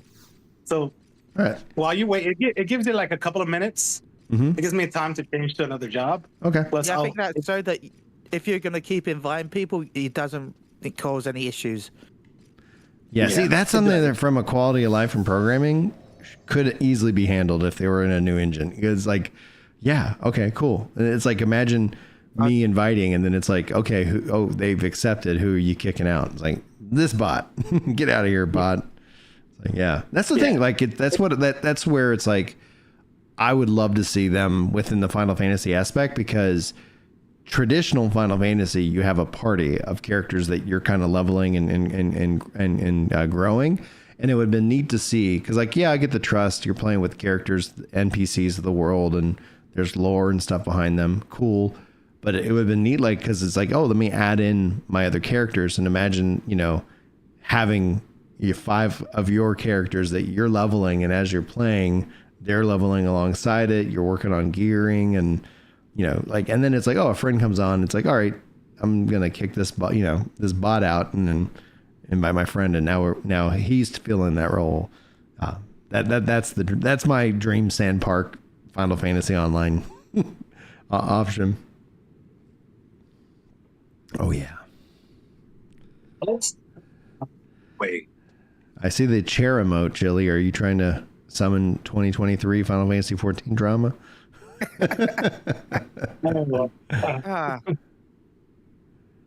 Yeah, I like the fact that they added some different emotes to the game over time. I like the sit chair. Is there a menu for emotes, or is it just like you got to go purely off of memory?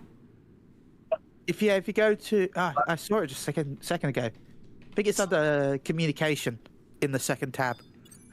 Of course it is.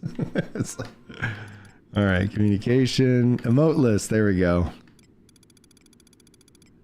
Yeah. Chair. Sit. I see chair. This is just sit chair. Sit chair. So, we'll sync to your level, and then you can summon. Oh, good call. So, yeah, you can start syncing to your level.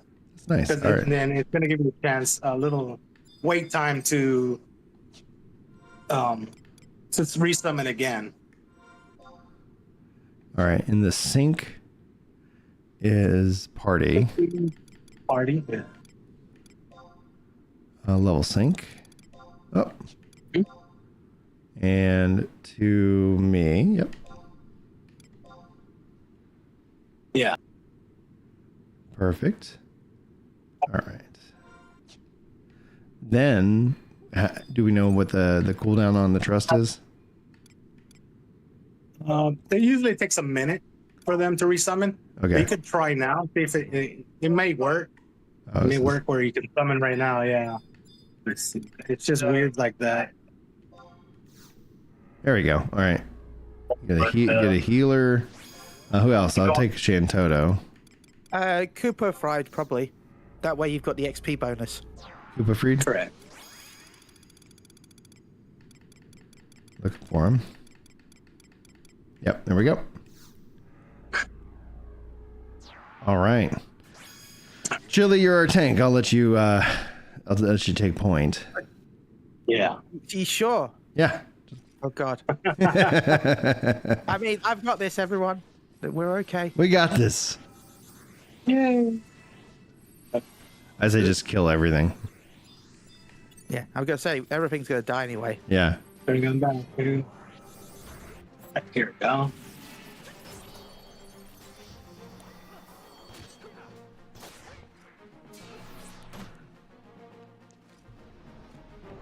feel like I keep missing. There we go. Just putting up a bunch of misses, even with the sushi that I've eaten. Actually, I could throw up some different kind of buff. Let me see if I can.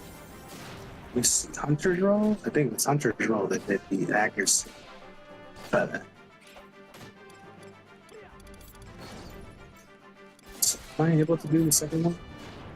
It feels weird that I actually have to use provoke in this now. In 14, you don't really use provoke, but in this, I actually have to use it occasionally. Yeah, it's definitely a different way that they approached it in 14, which is like 14. I get like, okay, I want to jump at the top, and then cool. But yeah, I like that. It's a thing that you use again and again and again to continue to build up that aggro. Ooh yeah, 1,000 experience, baby. Oh yeah, you're gonna get a lot here. And then 1 second. records of eminence.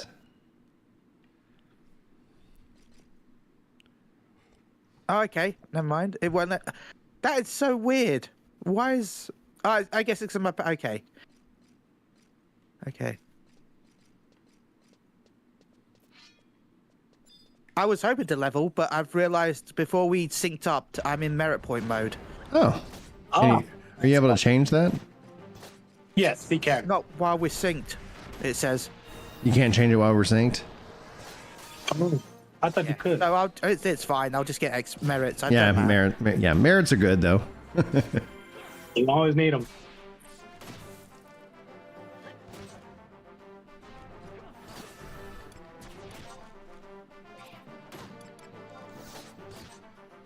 Now we have more accuracy, so you should be. Oh, dude, yeah, I'm hitting them all the time now. Yeah. Like that plus my sushi. It's like. And you got Corsair's Roll, we get XP boost, which is good. Yeah, I have no idea how to play Corsair. I have one, but I'm like, I'll use that later. Corsair is pretty fun. Pretty fun. It really. Well, I was trying to figure out how I do the rolls and stuff like that, and I was like, I haven't figured that out, and I don't know if that's like kind of with the magic. We buy the magic? Yeah, it's kind of like that. You buy the magic, right? Level up. Okay, cool. This is something I need to. Now that I've got a little bit of spin and change, a little scratch.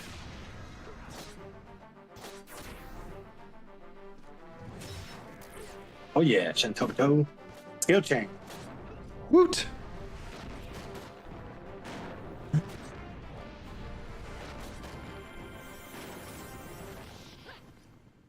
We may need instead of Shanto, we may need what's his name? Jalchum for the heals. Oh, I have a Kupipi, but I was like, yeah. He's running out of MP. I'll be all right. All right. Remember, I'm a Ataru. We have our own. I'll heal you myself. I have my own extra font of health and magic. You don't pay attention to what the numbers say. Yeah. Yeah. Boom. 36. Fast, right? Dude, I love it. Yeah. That's what I'm saying. Like, yeah, I think I could get all the jobs at least to 99. As just a fun thing. And then you got so many jobs with stars on them. I'm like, Oh yeah.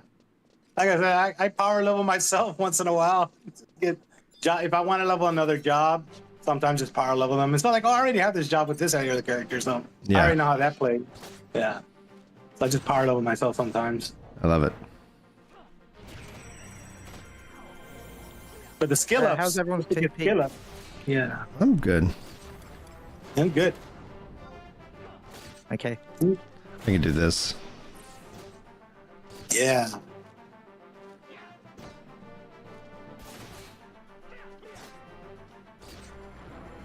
Get everybody a little extra frontline healing.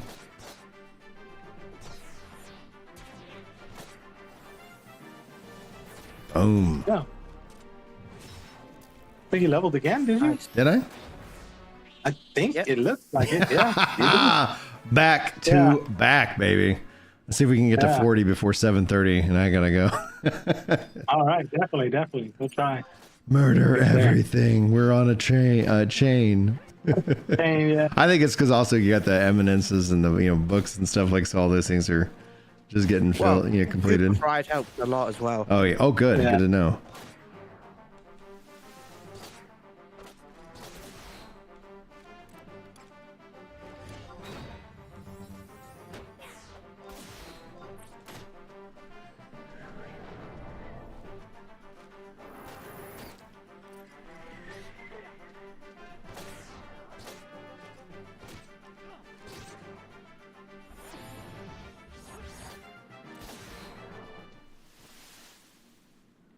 XP chain number 5. Dude, I remember doing this like in 1.0 and it was so fun in 14 because you had the XP chains Okay, and this is scary. We have mana and what's up? We have no mana, so we're gonna need some kind of mana. Let's just rest. Yeah. Just rest. Oh yeah. Oh yeah. Let's see if I could throw some evokers in here. Evokers roll. I wonder if I can do it at this low.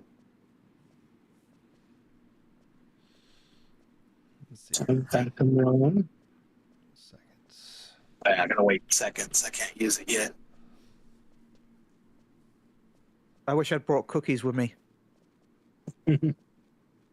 I think the fields give you like refresh. Oh yeah, I should have picked that up. Yeah. Well, I have auto refresh as a paladin, but more refresh is nice. Always refresh, yeah. Let me throw up these buffs here. More accuracy buffs, and then I'll change the buffs for I like how evoke. he's just running around in a circle around Brian. Yeah. Oh, you got Koopa Freed and the Corsair buffs? Oh my goodness, you're gonna be leveling up fast here. Let's keep going. Let's keep going when y'all ready. Yeah. Daddy Chili looks like he's still healing. Let's see here. Yeah, I'll be back. Let me help this other gentleman out here that's coming. He's barely arriving right now. Let me help him out. You're real quick. good. You're not our tank, so you're good. You do whatever. Yeah, but you're our damage. I'm the damage. Yeah. I'll be right back. I won't take long. All right.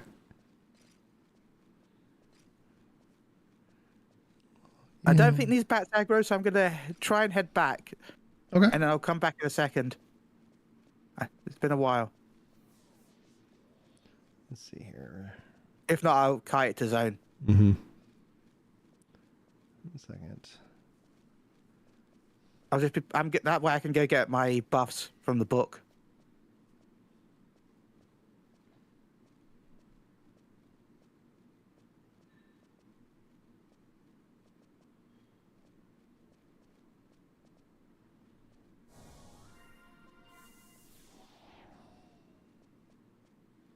Okay. I think that's hopefully it.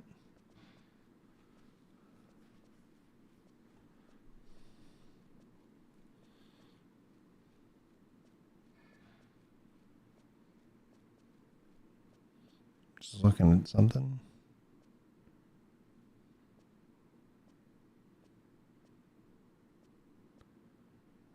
All right, cool.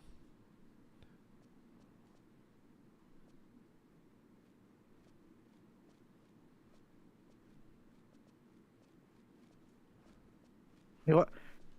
Let's get haste as well. I might as well. Ooh. A little haste. I love it.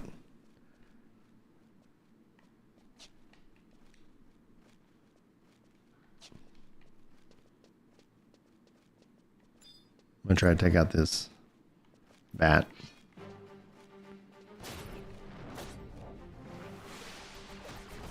Do I have shadows?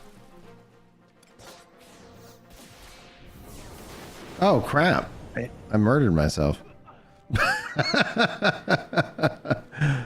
All right, I did not know. I guess my 1 hour just is like, and now I die.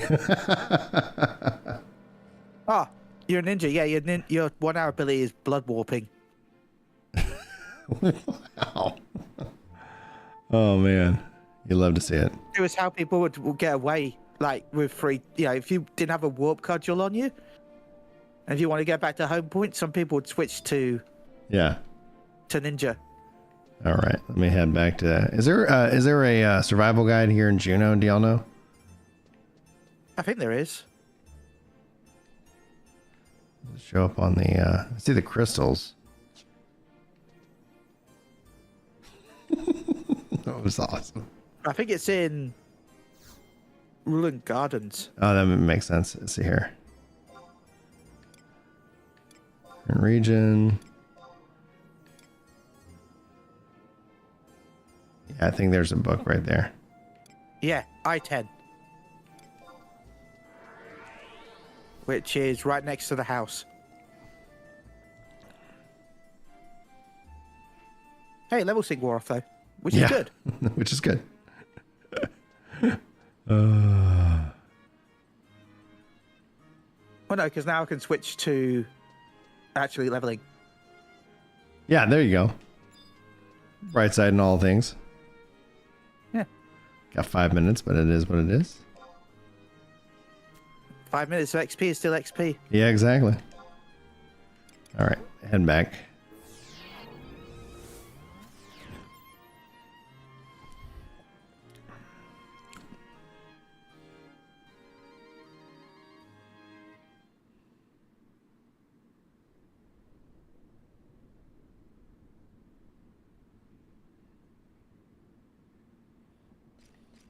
Okay. All right. Ready for me to level sync us? I am ready. All right. To me, my X-Men. All right. Now to buy all my buffs again. There you go. Let me some of my trusts. All right, so we want Kupo freed. And then who was the healer that y'all wanted? Oh, we had Cooper P. Yeah, which is one of the best healers, but Joachim gives good support as well. Do Kupu and Joachim. QPP.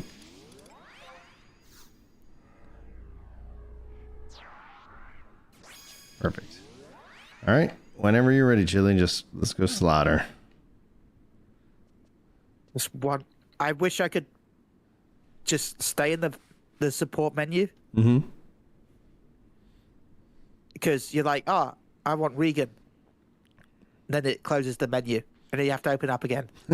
I want refresh. Oh, I forgot about the book giving buffs. Man, there's so much. I love this game so much. Oh, yeah, I forgot too. It wasn't until Warrior reminded me. Yeah.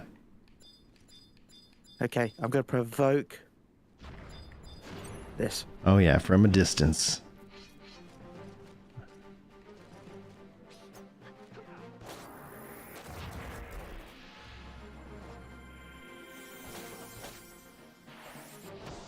Oh no, we lost Pain.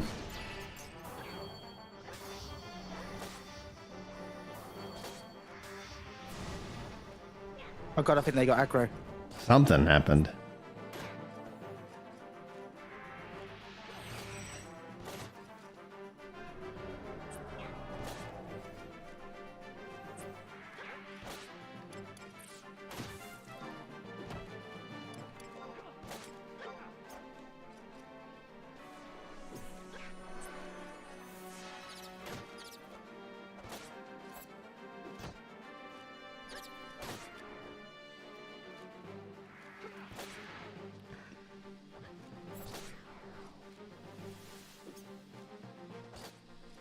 Looks like I had a little situation here. Yeah, I was like, I don't even know where you were. I was like, oh man, we're just watching that bar tick down. Yeah, I was still assisting him, and I had to make calls because, I work at a plant facility, waste management plant. So, Yeah. and I usually check paperwork. I'm like administrative clerk here, so I just like do the paperwork here. And I was looking into his paperwork. I'm like, yeah, this is not showing up in my side. Yeah. So I had to make some calls. So it's taking me time. Let me just try to rebuff y'all. Oh, yeah, if you in can. whenever I do like, I do have a heart out here in a minute. So it's like, want to let everybody know. Yeah. And then we'll be, man, thank you again for helping me get 99. I'm going to keep on, playing. I've been, that's the thing that being able I can play on my Steam Deck, dude, is so nice. Cause it's like, I'm not like lost, to the family and whatnot. Yeah. Boom. All right. Let me get to a little safe Be right spot. back. Let me HP and then I'll come back. Okay, sounds good. Well, because I got to go.